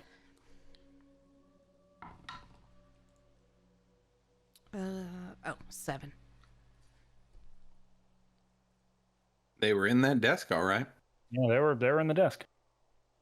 Okay. Okay. Let's keep those. I mean, I would, unless these were outgoing messages, There are two different tones. One is saying that they can't research here right now, and the other saying that they need to get out, like Then- of the entire area. they were probably the intended recipients then of the messages if they came at two different times. I imagine these two were the two that the letter's referring to. I feel like these were guards. They were like, unauthorized personnel, you must die. I have You don't no think mind. researchers talk like that? I apologize. Pongu, you find one more thing. Okay. You find I'm sorry, I had this in a different place. You find personnel records about people who owe money to people by the name of Silas and Proctor, who you've heard these people talking about, including someone named Leary, which you have heard. I imagine by this point you have heard these people talk about. That's the person who Okay. they had helped. But you find records of people who owe money. Okay. Hey, So I that's the share other that thing with the he's like. group. So someone named Silas is who this letter was intended for. And Leary. Have you Proctology. Okay, Leary. Oh no. Leary's the one that we helped. Right. Was it? Okay. Okay. I've been here for like 10 minutes, so I'm just Yeah. curious. Yeah. Come on, catch up, Pongy. Trying There it to is. PSC. Cheers, though. Pierce. Doesn't work that way. He I didn't immediately like shrinks back, expecting Pierce to like hit Pongo or something. I don't know. Doesn't work that way. Okay. Okay. Okay, so what does this change? We go forward. Yeah. Forward. But we don't think that these drony guardy fucks are the letters or who they're talking about in the letter. No. A lot of books for guards, you know. It looks like a really creepy, fucked up doctor's office waiting room in here. Then we should go to the basement. Okay. Pierce gives Iris a once over and Okay. So, you guys make your way to the back of the room, squishing on gore and brain matter, bits of bone, and you make your way to this wrought iron staircase, a little bit of rust on it. You begin to descend, and you find yourself after. Sorry, what? I want to be checking for traps as we're going down. Okay, make a perception check. With guidance. I'm gonna guide myself. Ooh, okay. 23 plus 1. 24. Okay. You feel confident that this stairwell is not trapped. There are no traps. So I'm just gonna hover. okay, just hovering down the steps. Yeah. After a moment of traveling downward into the darkness, you hear tiny like drips of water. Very much so in a cave system at this point. You get to the bottom. It's dimly lit, but you can't see very far. But it is dimly lit by weak torches that are on the wall, and you're in a corridor. Goes right and left. You're directly at least as far as you can tell, you're in the middle of it. Decision time. Meeny, miny, mo. Map. Wait. Oh, map! We have a map! Yeah. I pull out Yeah. a map. Yes, you were gonna eeny meeny us to death. I didn't know what to do. Forgot about the map. We just fought brains. Make us brain fighter. Make a survival check. Yes. With guidance. Oh, that's good. 22. Okay. So as you look at this map, you can tell that what he drew determines that you could go either way to reach the asset. We would have been fine if I had a meeny, meeny, miny mode. Just You one may way. still have to eeny meeny. Just one way look like there's maybe some traps. Like, did he draw anything extra on it? Like He did not. Everybody, shut up for a second. Pierce is going to listen incredibly intently to. Can he hear? Is there a difference in audio between the two channels? Make a perception check. Between the two audio channels. Binaural. He just goes. 19. 19? 19. Okay. With a 19. Down one side, you hear a drip of water, and you hear a little bit of a... Can't hear that. Oh. Can't really tell what it is, but you hear a little bit of a soft, sort of mushy sound. And in one direction, you hear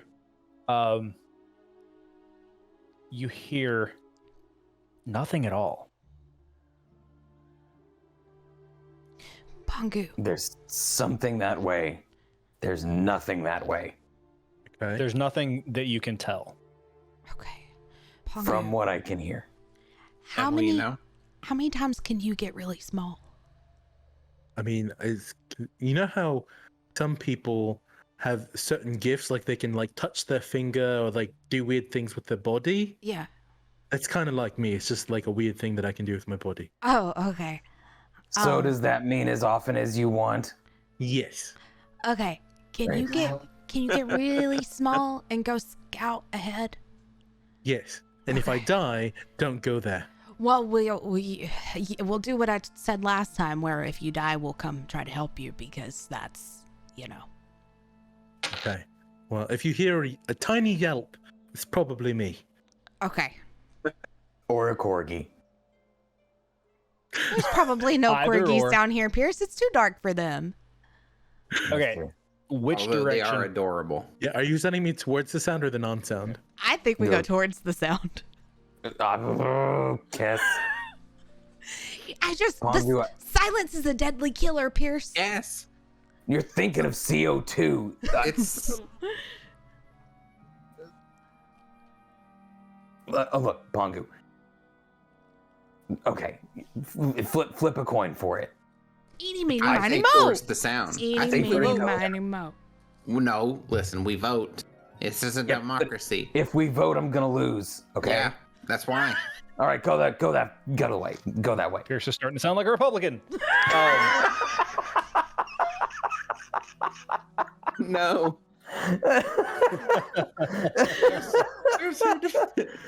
Who did you vote for? You just hear bloop, and Pongu disappears. You just see a little piece of golden fairy dust, and it trails off. In which direction? Toward the sound or toward the not quite so sound? I want to give him guidance before he poops. Poofs.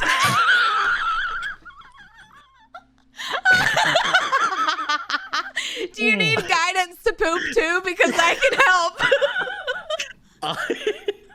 Last time I had stuffed crust pizza, yeah. I went towards the silence. Toward the silence? Okay. Yeah. Oh, yeah. Okay. So, Oh, so the how far are you going to go? must have got the electoral college. involved then. Admittedly, Pongu, being Pongu, didn't really look at the map when they were looking at it because he was just kind of like, okay, I'm gonna go wherever they tell me. So he's just kind of gonna keep flying until he runs into trouble or sees a thing that, like, you know, converges. Sure. And then if it's not dangerous, he'll come back. Okay. So in the direction of the non-sound, you start to go, and there are like orange spots of light on the ground from the torches that are mounted on the walls. And you travel 100 meters, 200 meters, 300 meters, and at that point I'd like for you to make a stealth check. And I have guidance from Kess. You do. Oh God. 14. 14. All right.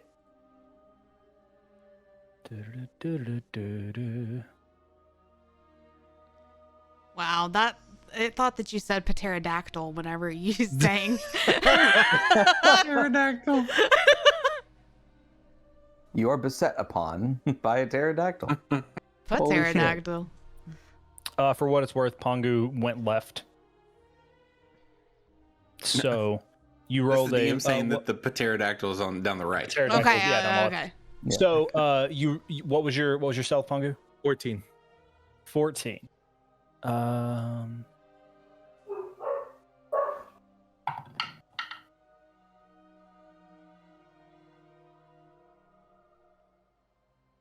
Okay. So, as you fly along, are you small form, large form? Yeah, I'm small form buzzing. As you hover along this corridor, you kind of get distracted a little bit, and you're not really paying that much attention to how much noise your wings are making. And then after a moment, you notice like the flap of your wings, and you hear, and you look, and sitting against the wall is an enormous, looks like he's made of like flesh and stone with shark-like teeth and a fin, and he makes direct eye contact with you. And he gets up. What are you doing? Pongu is going to default to Pongu, and he's going to get large and goes, "Oh, my name's Pongu. Do you live here?" Sonny has a new character to play. He the creature gets up and like steps towards you. I'm gonna need you to roll initiative. Do we hear anything? Oh yeah, 24. you hear like steps. Well, if it was danger, he would have come back, like he said. Oh shit. Pongu still doesn't fully recognize it as danger. That's the thing. Yeah, they look worried. Pongu, what is your initiative? 24. 24. Okay.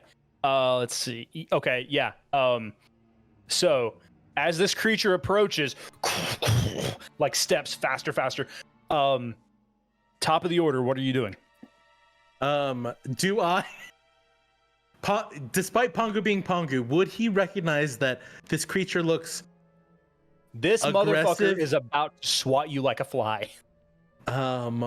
Pongu is going to. He's going to hold out his palms, and he's going to release again some golden dust towards this creature, and he's going to attempt to cast momentary stasis on it to slow it down. What's the save on that? 17 Constitution. Roll a natural 17. So this gold dust goes out, and the creature just and like swats it out, coughs a little bit, and continues towards you. Is that the end of your turn? No, Pongu is going to recognize that this creature is angry, and he's going to start to try to hightail it backwards, and he's like yelling, you know, something along the lines of like "troll in the dungeon." Hi, I'm bringing a friend. Well, he's not a friend. I think he's quite angry. Gird your loins. So okay, so we got an interesting thing going on here because you're about 400 meters away. Oh, I don't. So, meters and then feet. What's meters to? We'll say it was 400 feet and not meters. Okay. Kilowatts. Kilowatts, exactly. So, yeah, you're 400 feet away from the group. You're about the distance of a foosball field, a little bit longer. Canadian. Yeah. Can I just scream then? Like, can I yelp like I mentioned that I was going to? Because I realized that I can't give them a whole message. They're just gonna hear me go. Ah! Are you telecommunicating that, or is this just verbal? I'm hoping that the caves will resonate the all the way to the I think Pongu just scored a touchdown. Okay, so Pongu, are you running? Yes. Okay, so I need a strength check out of you, and yes, you all hear. You all just hear from Pongu. Pierce turns to Cass and goes, "You were right," and we'll run. When we're in sight of this thing, I would like to know the size, for that will determine an action for me. Okay. So 20 That's- dirty 20. dirty 20. Okay, you just barely beat him on that check. So yeah, you are just able to edge like away from him and make it back to the group. And he is directly on your heels. He is pissed off, Cass. When this creature comes into view, it was hulking looking to Pongu, but it is a medium-sized creature, but it looks mean. Okay. Is that like a What is- 15 feet tall, medium-sized creature? Medium like is us, human. Medium's us. Okay. Yeah. He's about 7 feet tall. Okay. Like a Master Chief. How tall Yeah. is it from ground to ceiling? From ground to ceiling? Yes. In this room, I would say 15, 18 feet, something like that. All and thick, tall and skinny, or we got like a Shaquille O'Neal, a Yao Ming. I was just talking about. Okay. We're in sport ball mode. I was just talking about the height of the corridor, not the creature. Oh, Yeah, it's 15 feet in this room, Okay. roughly, as far as you can tell. I'm going to use wild shape, Okay. but I want Pongu to get behind us. Okay. The width of this chamber is pretty narrow. It's probably only about 10 feet wide. But yeah.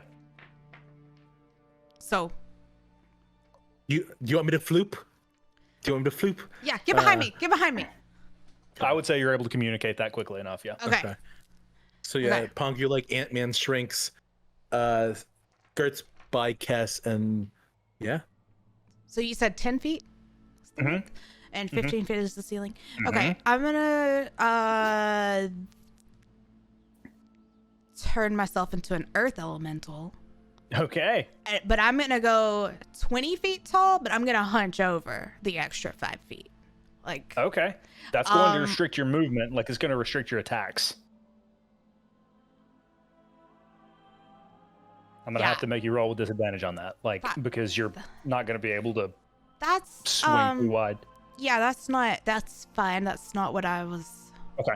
I was letting you know in advance that that's gonna be a thing. Yeah. So, what I want to do is, make myself real big. Okay. Also, her earth elemental form is like gray and rocky, but like snowy. Like she's like snowy rocks, like a snowy Cool. mountain. And I want to try to push it. Like, what I'm gonna do for my turn is just try to keep pushing it forward. Like, I want to Okay. push it out of the tunnel we're in. Okay. Salt and pepper style. Okay. So push it. So Push it real I good. need everybody to roll initiative at this point. Pongu, you go ahead and roll again. We're gonna just do a whole new initiative order at this point because Can I, things have can I changed. take a quick moment?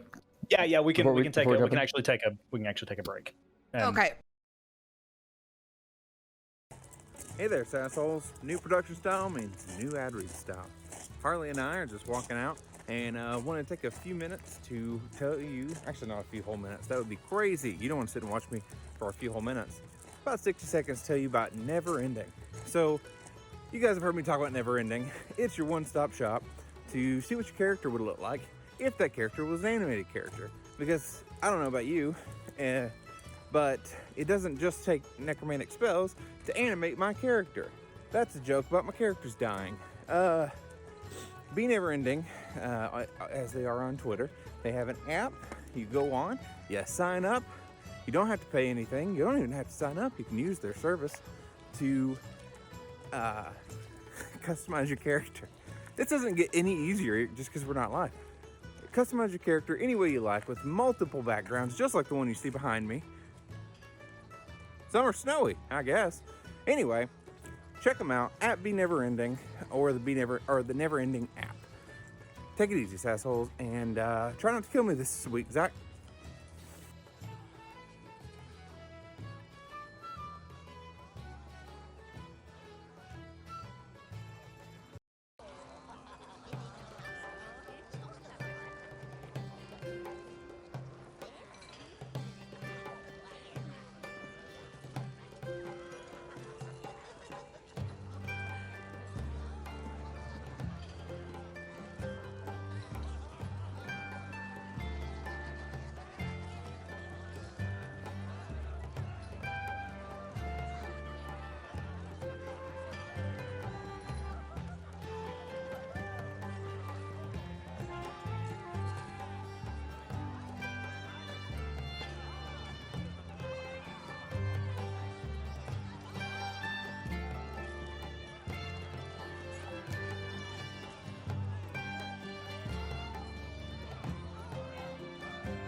And we're back. So I need everybody to roll initiative, please. As this creature just like charges, taking up a fair amount of this corridor, and Pongu is just like rushing toward you guys. 19. 19 for Q. Dirty 11. 20 again. 19, 20, 11, Yeah. 25. 25. Is that what you got, Pongu? Yes. 25. Get back into our combat music. That rolled. Okay, so that's going to be. Ba-ba-da-ba-da-ba-ba-ba. Perfect. All right. Pierce, what is your dexterity? +5? Pierce is dexterity +5, correct? Yeah. Okay. He's Okay, so very you dexy. are. Yeah. Okay, so you are going to go in the order before this creature who rolled also a dirty 20. Pongu, top of the order. You are still running away from this creature, but at this point, you have reached your friends. You're within 30 feet of your friends, so everybody can move to everybody else. And with a skill check, you are able to edge out and like stay in the lead and not get captured by this thing. So what are you doing? Top of the order. So for clarification, I'm imagining like Pongu is going to like turn back and is trying to like fly backwards, and as he's like swooping, in my head that's the sound that he's making now when he gets smaller. Mhm. He sees. I'm guessing Kess is getting large at the same time. Is this the same kind of like Yeah. order that we're? And he's gonna hold his hand out, and he's gonna cast web on the creature, to hold it in place. Or attempt to. It needs to make. I'll put it. Well, I guess no one else is in roll 20 except for me. If restrained, Dex 17 has to beat a 17 Dex save. Okay. And let me check something.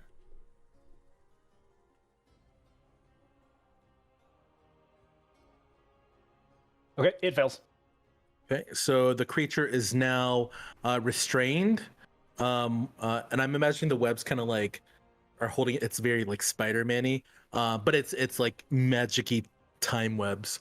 Okay. And so whenever it starts its turn in the web or enters it, so this includes you all if you enter the area, you need to make a dex save. It's restrained, but it can use its action to make a strength check against my spell save DC.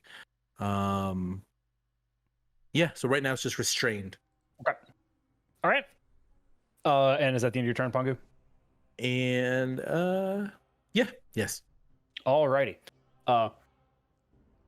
That's going to bring us to his turn. So he's just like thrashing in this weird webbing that has this when you look into it, even though there's not a whole lot of light in this, you can see sort of like this prismatic sort of light shift as the light from the torches travels through it. So he's going to try to make his save, and he's going to use this die. Okay. What is your spell save DC? 17. 17, and it's a what kind of save? Or is that a strength? So to get out. creature. So the first one I guess is Dex, but it's afterwards it's Strength. Yeah. Okay, and spell save DC is what? 17. Okay, he rolled an 18. So he just rips out of it, just roars and like spittle and just terrible, like almost like Shrek cloud of grossness, just like fills the chamber with halitosis. Question. Yeah. Clarification, because I'd rarely use this. When are reactions allowed to be used? At the end of any other creature's turn, depending on what it is. I would like, if I'm seeing this happen, I'd like to use Chronal Shift to force the creature to reroll. Okay. Okay. Interesting. What do I have to make a save to see if I reroll, or is it it's a reaction, so it just happens? It's a reaction. So After you see a creature within 30 feet of you making an attack, Fucking an ability radical. check, or saving throw, you can force the creature to re-roll. You make this decision after you see whether the roll succeeds or fails. So I saw that you succeeded it, so I'm going to make you roll again. Spell save DC is what? 17. You rolled a 16. Yes. So you guys see him break out of the web, and then in this weird flash, you see, and he's restrained once again. That was actually Like you see time move Yeah, that was- forward and back. that was That's really fucking cool. Yeah. That's some Prince of Persia shit. That's fucking metal. Like I'm not even sad about it. All right, so that is that is the end of his turn. Pierce, you are up. Q, you are on deck. So Pierce like looks at Pongu like concerned because Pierce has seen sort of this some time magic used before and not by good people. But he glances at Pongu, but then he just takes a knee and he fires at the face of this creature. Kneel and With fire, baby. What you got? That is a 20 to hit. That hits. Okay. And our damage comes to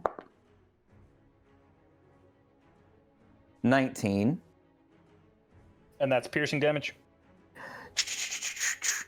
It is piercing damage. Okay. Okay. Cool. You said it's how much damage? I'm sorry. 19. 19. Okay. Solid hit. Just right. It like right in the shoulder. Like his arm. It seems like he was about to try to swing when he was restrained. So his arm is up in the webbing, and it just sort of goes directly through the muscle and out the other side. And he sort of like wails in pain when that happens. It's a solid hit. Is that the end of your turn? Sorry, go ahead. Sorry, I don't want to be a pain in the ass. But since Totally the fine. creature is restrained, the attacks against the creature also have advantage. They so do. I don't know if you wanted to try another attack, Pierce. You can But- go ahead and roll again and see if you get a crit. See if you get a crit. Yeah. Oh, sure. Yeah. That's absolutely right. Sure. Thank you, Pongu. I rolled a 19. Plus 9 would have been 28, but not quite, I think. Okay, not quite a crit. Critical, right? Wait, no, you're a Wait, fighter. as a fighter. No, yeah, you're no, a no, fighter. it's a subclass of champion. Oh subclass. shit! Okay. Yeah. So Okay. close, though. So close. Yeah. Yeah. Gotcha. Okay, well that was rad. Like good eye either way, Pongu. Okay, Pierce, is that the end of your turn? Yeah, he's just gonna turn to Giant Rockcast and go, "Yeah, you were really right." Q. Q, you're up. Guess you're on deck. So just to get my bearings, we're all in vision. We can see the monster. We're Yeah, not you behind are it. all within 30 feet of the monster. at this Okay. point. See, okay. Okay. I've done a lot of the things that I'm good at doing. Can I run toward him and hit him with a hammer? You can. I'm gonna run towards him. I'm gonna pull out my hammer. It's gonna get big, and I'm gonna smack him. Like Looney Tunes hammer style, just he Yeah. pulls it out of his pocket, or like Spider Pig style, pulls it out of his pocket and it just goes boong. Oh yeah. And then I just take it and I just baseball him in the face. Roll with advantage. Oh, yeah, Yeah, he's restrained, bro. that's true. I rolled a 15 both times, so that's a 25 to hit. It hits. That's 14 damage. That's bludgeoning damage. No, I do. My pack weapon does do bludgeoning damage. Yes. Okay. Yeah. 15 you said? Yeah, but I would actually like to cast. Sorry. It's 14 Cast- for the record. What? Yeah, 14. Booming blade on it. So brandishing my weapon, it affects. The target suffers the weapon's attack normal effect and then becomes sheathed in booming energy until the start of my next turn. If the target willingly moves 5 feet or more before my next turn, it takes thunder damage. So Okay. if he's able to get out, he'll take damage. Okay. So he's just like sheathed in some like radiant light right now. Okay. Okay, interesting. All right, Yeah. cool. Is that the end of your turn, Q? Yeah. Cass, you're up. Pongo, you're on deck. I'm gonna slam him twice. I'm gonna wreck it. Yeah. And I had disadvantage because of my size. I'm not pushing him anymore, but I have advantage because of Pongu. So it's a straight roll. Smash. Yes. Yes. Okay, the Firstin Burstin. is a 22. Oh no, 22 your hits. Southern is showing. Oh, hell for. Okay.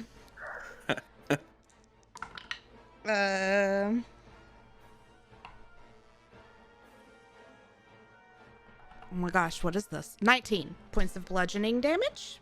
Okay. And then the second is a 22 also. Nice. Also hits. And that is 15 points of bludgeoning damage. Damn. And I'm going to shuffle my feet back and forth. You're gonna do a Fortnite dance, basically. Yeah, exactly. You're gonna teabag this guy. Okay. Is that the end of your turn, Cass? Yeah. All right. Pongu, you're up with the creature on deck. So I am. Before I do this, I want to. Can I get a sense that this creature? I don't know if this is even important. Has sentience or can think? I would say it's difficult to tell. You can make a nature check if you want to. I would say that since that's just kind of an instinct thing, you can make a nature check to see. Well, I was just curious because the spell that I want to use, the cantrip I want to use, doesn't specify that the creature needs to have a brain or a mind or is not an automaton. But I would like to use Mind Sliver on the creature. Okay. So it needs to make a 17 intelligence check. Oh, save. not this guy's strong suit. 17 intelligence. Yeah. Mood. Fails. Same actually right now. Okay. Wait, no, I'm fine because I'm a druid. But It takes 4 damage from Mind Sliver. 4 damage. And then 4 damage, yeah. And then the next time it makes a saving throw, it needs to subtract 1d4 from it. Okay. Remind me of that, Pongu. Okay. Okay. So is that the end of your turn? Yes. Okay. So the creature's turn. Seeing this radiant light around him and seeing Q having just wailed him in the face with a giant hammer, he sees the three of you standing back there, and with the hand that is webbed, you see a little bit of like energy start to coalesce in that hand, and he is going to hit you, the three of you in the back, with fireball. So I need each of you to make a dexterity saving throw. I have a question. Uh-huh. Being behind me, do they have cover? They do, you do not. That's fine. Just wanting to know if they do. Yeah. Okay. So dex saving.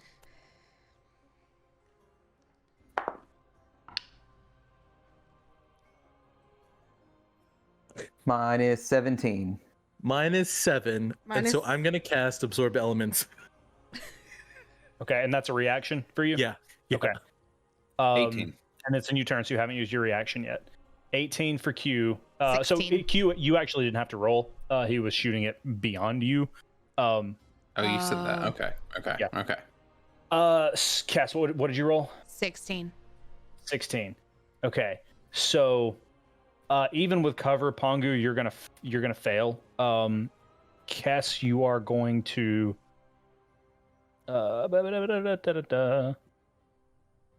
apologies. Cass, you rolled a 17, you're going to succeed. 16. Pierce, 16. Okay, that's still a success. Okay. Pierce, what did you roll?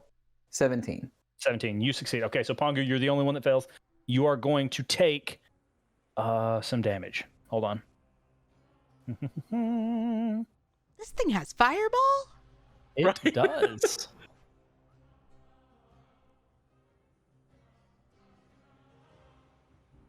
Pongu, you're going to take 25 points of fire damage. Is that halved already? No. It is not. So that would be 12. Okay. Okay. And let's see. Actually, let me see. You all might take. Actually, those of you who succeeded, you still take. You take 12 points of damage as well. Okay. Fire damage. Okay, and that is going to be the end of his turn. Pierce, you are up. Q, you're on deck. You all still have advantage.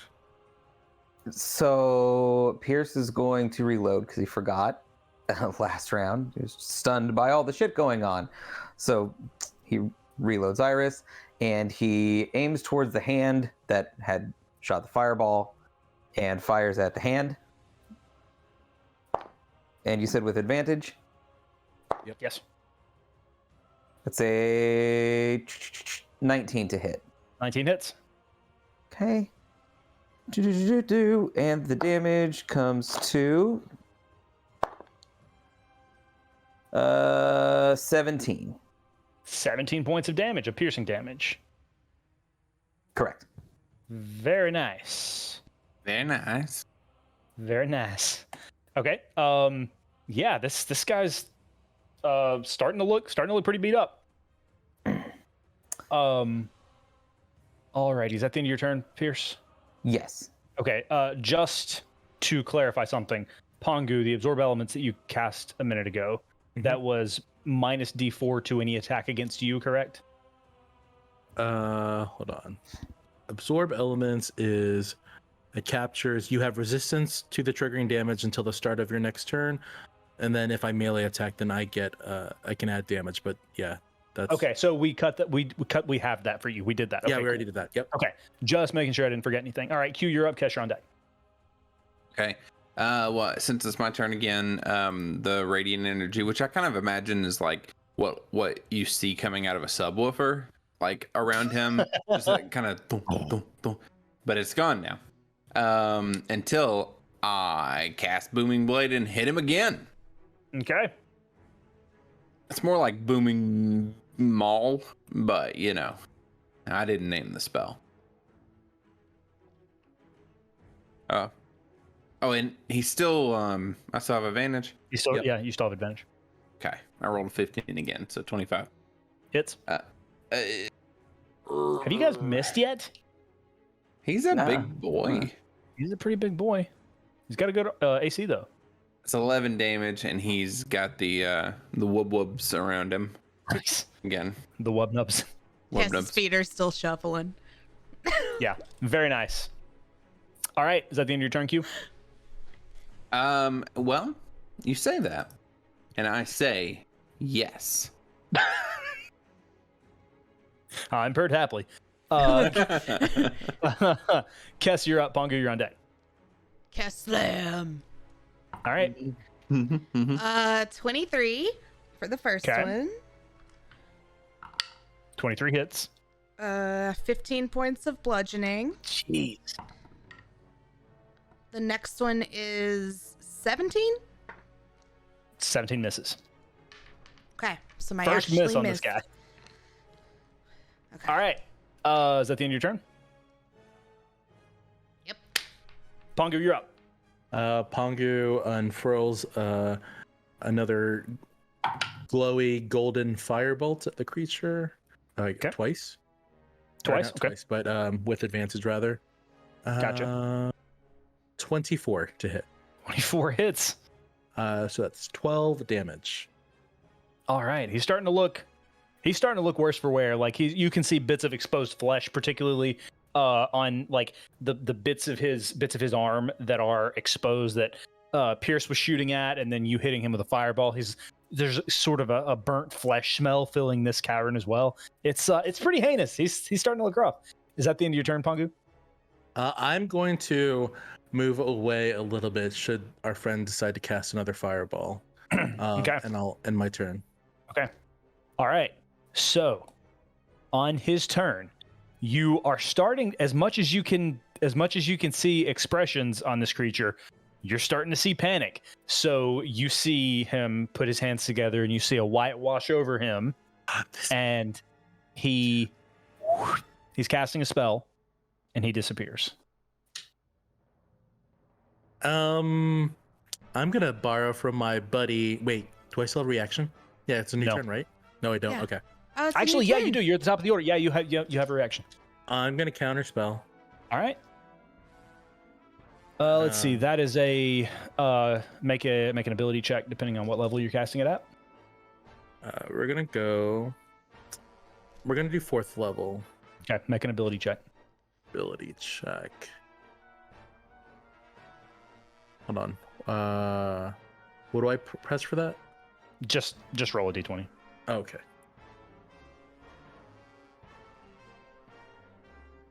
Seven. 7. Okay, yeah. He does not. That does not succeed. So, as you see this this white light wash over him, it's almost like space is folding in around him, and just he disappears, leaving the webbing that you had cast. And we are now officially out of combat. Our timetable might have just shrunk. Cass is holding her rock head. Okay. Well, that was my fault. She puts her hand on Pierce's shoulder and is just like, she tries to say, "Don't worry about it," but it just comes out as what is the? That's a weird just rock. elemental, like- Yeah, elemental, like just terrain language, just Heron. Terran. Heron. Karen, kill him. Cass, I've never seen you stoned before, but Oh god. Yeah. thank you. Thank you. I'll be here on all evening. So good luck. Okay, I'm gonna walk forward in the cave. Still as my earth elemental, because I have no clue if there's anything else still ahead of us. Oh, Okay. word. Pierce is looking at his bag. He goes, "I'm not exactly low on ammo, but I can see low on ammo on the horizon. So maybe a little bit more careful." Hey, what? You can just hit things with the gun. I've been hitting things. Have you tried hitting things? Yeah, but I don't have magic blood, so Well, I mean, you got the gun. You're pretty strong. well, thank you. Okay. I'm So just you guys continue walking down this corridor, yeah? Mhm. Okay. And behind you, you still hear the drip of water off in the other direction as you walk away. You walk for Pongu. This is familiar territory for you. This is about where you found this creature in the first place. You keep walking beyond that area until you get to a point to where it's sort of the corridor kind of widens. It opens up a little bit, and you see a lift shaft. I'm sorry. What? A what? A lift shaft. A shaft. Lift shaft. Yeah. I can dig it. With there's like a metal gate and Oh. a platform on the other side of it. This isn't ours. I ordered an Uber. Pierce looks at Kess. I don't think Rock Kess is gonna fit on this thing. She looks around, gonna kind of make sure there's no extra danger. And it turns back into Kiss. Oh, it was so big. It was fun. Yeah, it's you feel soft and squishy now. Oh. Wow. Oh man, I could have probably just gone into the ground. Yeah. Oh.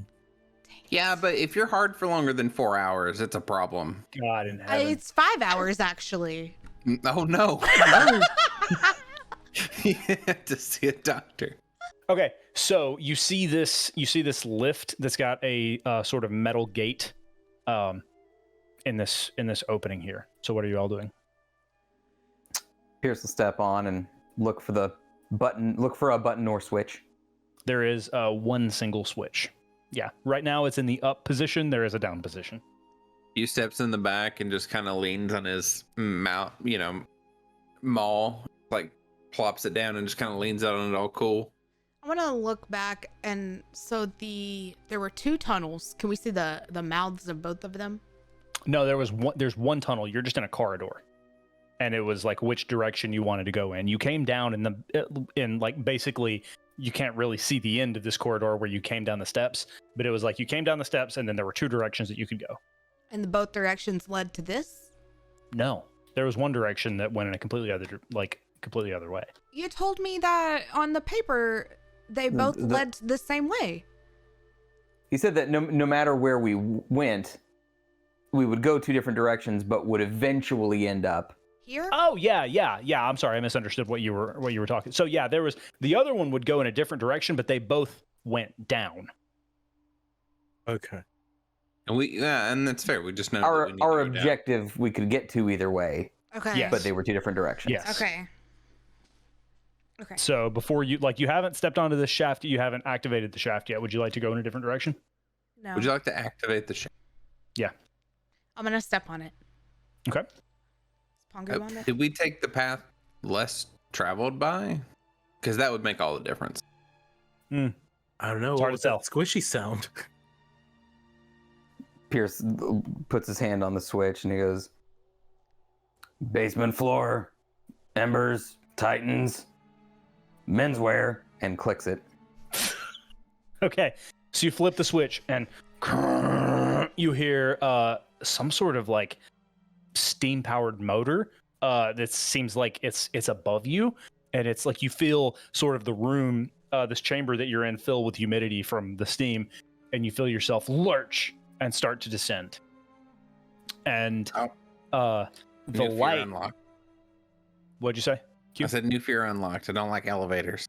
Oh, Cass is like just. Whew. Her nervous energy right now is just radiating off of her. The floor is vibrating. There's like a rattle on the doors, and at this point you are completely surrounded by stone except for above you, and then you can't see below you. It's just like a wooden platform.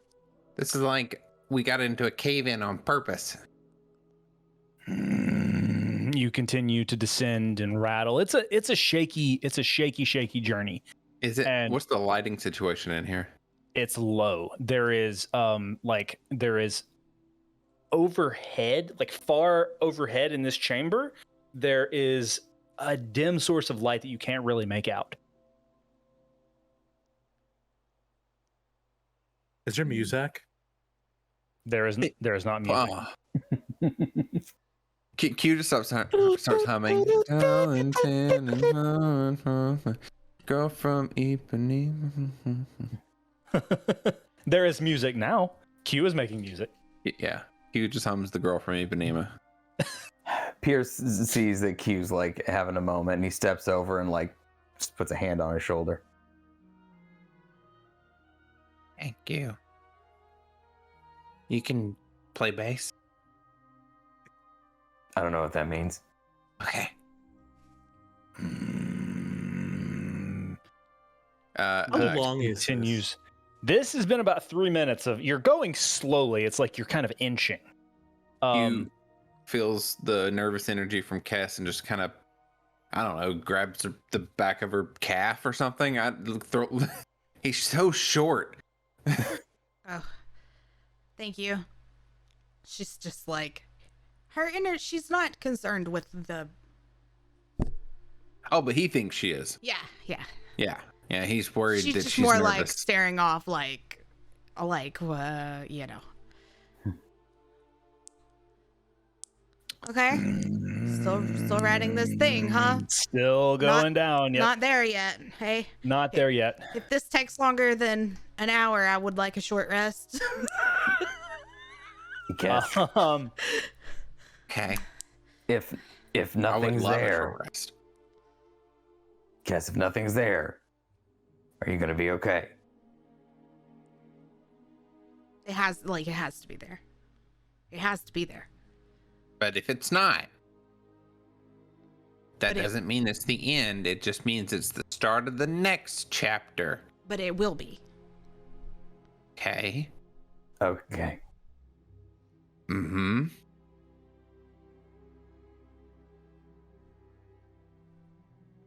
Kess, with your passive perception, you hear No. I'm not laughing at the noise. Like, the noise you made was absolutely terrifying, but I don't know how she would react. Because that was so weird. Okay, which way did it come from? above. With your passive perception, you can tell it is coming from above. I need all of you to roll a d4, please. Actually, no. Sorry. Yes, I need all of you to roll a d4. D4. 3. 4. 4. 2. Cass.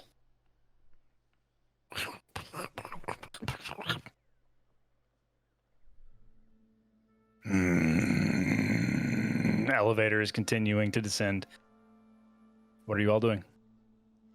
Pierce, did you fart? No. It's not cool to do in enclosed spaces, buddy.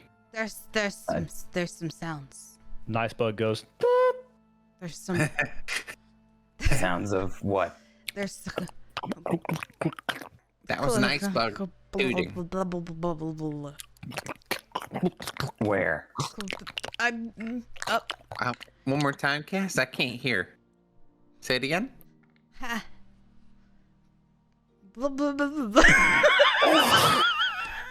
And a black tendril reaches down and swipes toward Kess. And that's where we're going to end tonight's session. Is it a liquid? Is it a liquidy black tendril? You could call it that.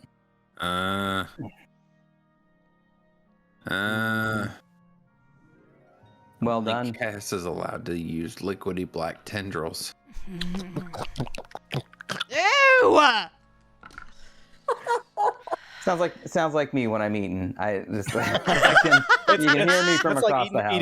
eating banana oatmeal or something. Yeah. Ew! So that is where we're going to pick up next session. And I'm so excited. Our next session is going to be on January. No, it's not going to be on January the anything. It's going to be February the 1st. So we actually not February 1st, February 2nd. February 2nd. Yeah, sorry, we're recording on. It got confusing. So yeah, we look forward to seeing you then. In the meantime, be sure to check out the recap on Tumblr, episode on YouTube, podcast form the Monday after the session releases. We love you all very much. Don't forget to follow the SAS Twitch channel at twitch.tv/Secret Adventure Society. We're going to start airing some not YouTubes. We've been playing D&D for a long time. My brain is fried. We're going to be airing some reruns on that channel until we get ready to start doing live shows there. So be sure you follow over there, and we will let you know when we start to go live. But in the meantime, we love you all. Thank you all for joining us on this adventure. Cass has something to say. I'm locked now, but also, so make sure to follow on YouTube because we're working on catch-up content again. Indeed we are. So, we are. Yeah. So, I hate meeting that. adjourned. Love you guys. I hate it. Bye. Bye.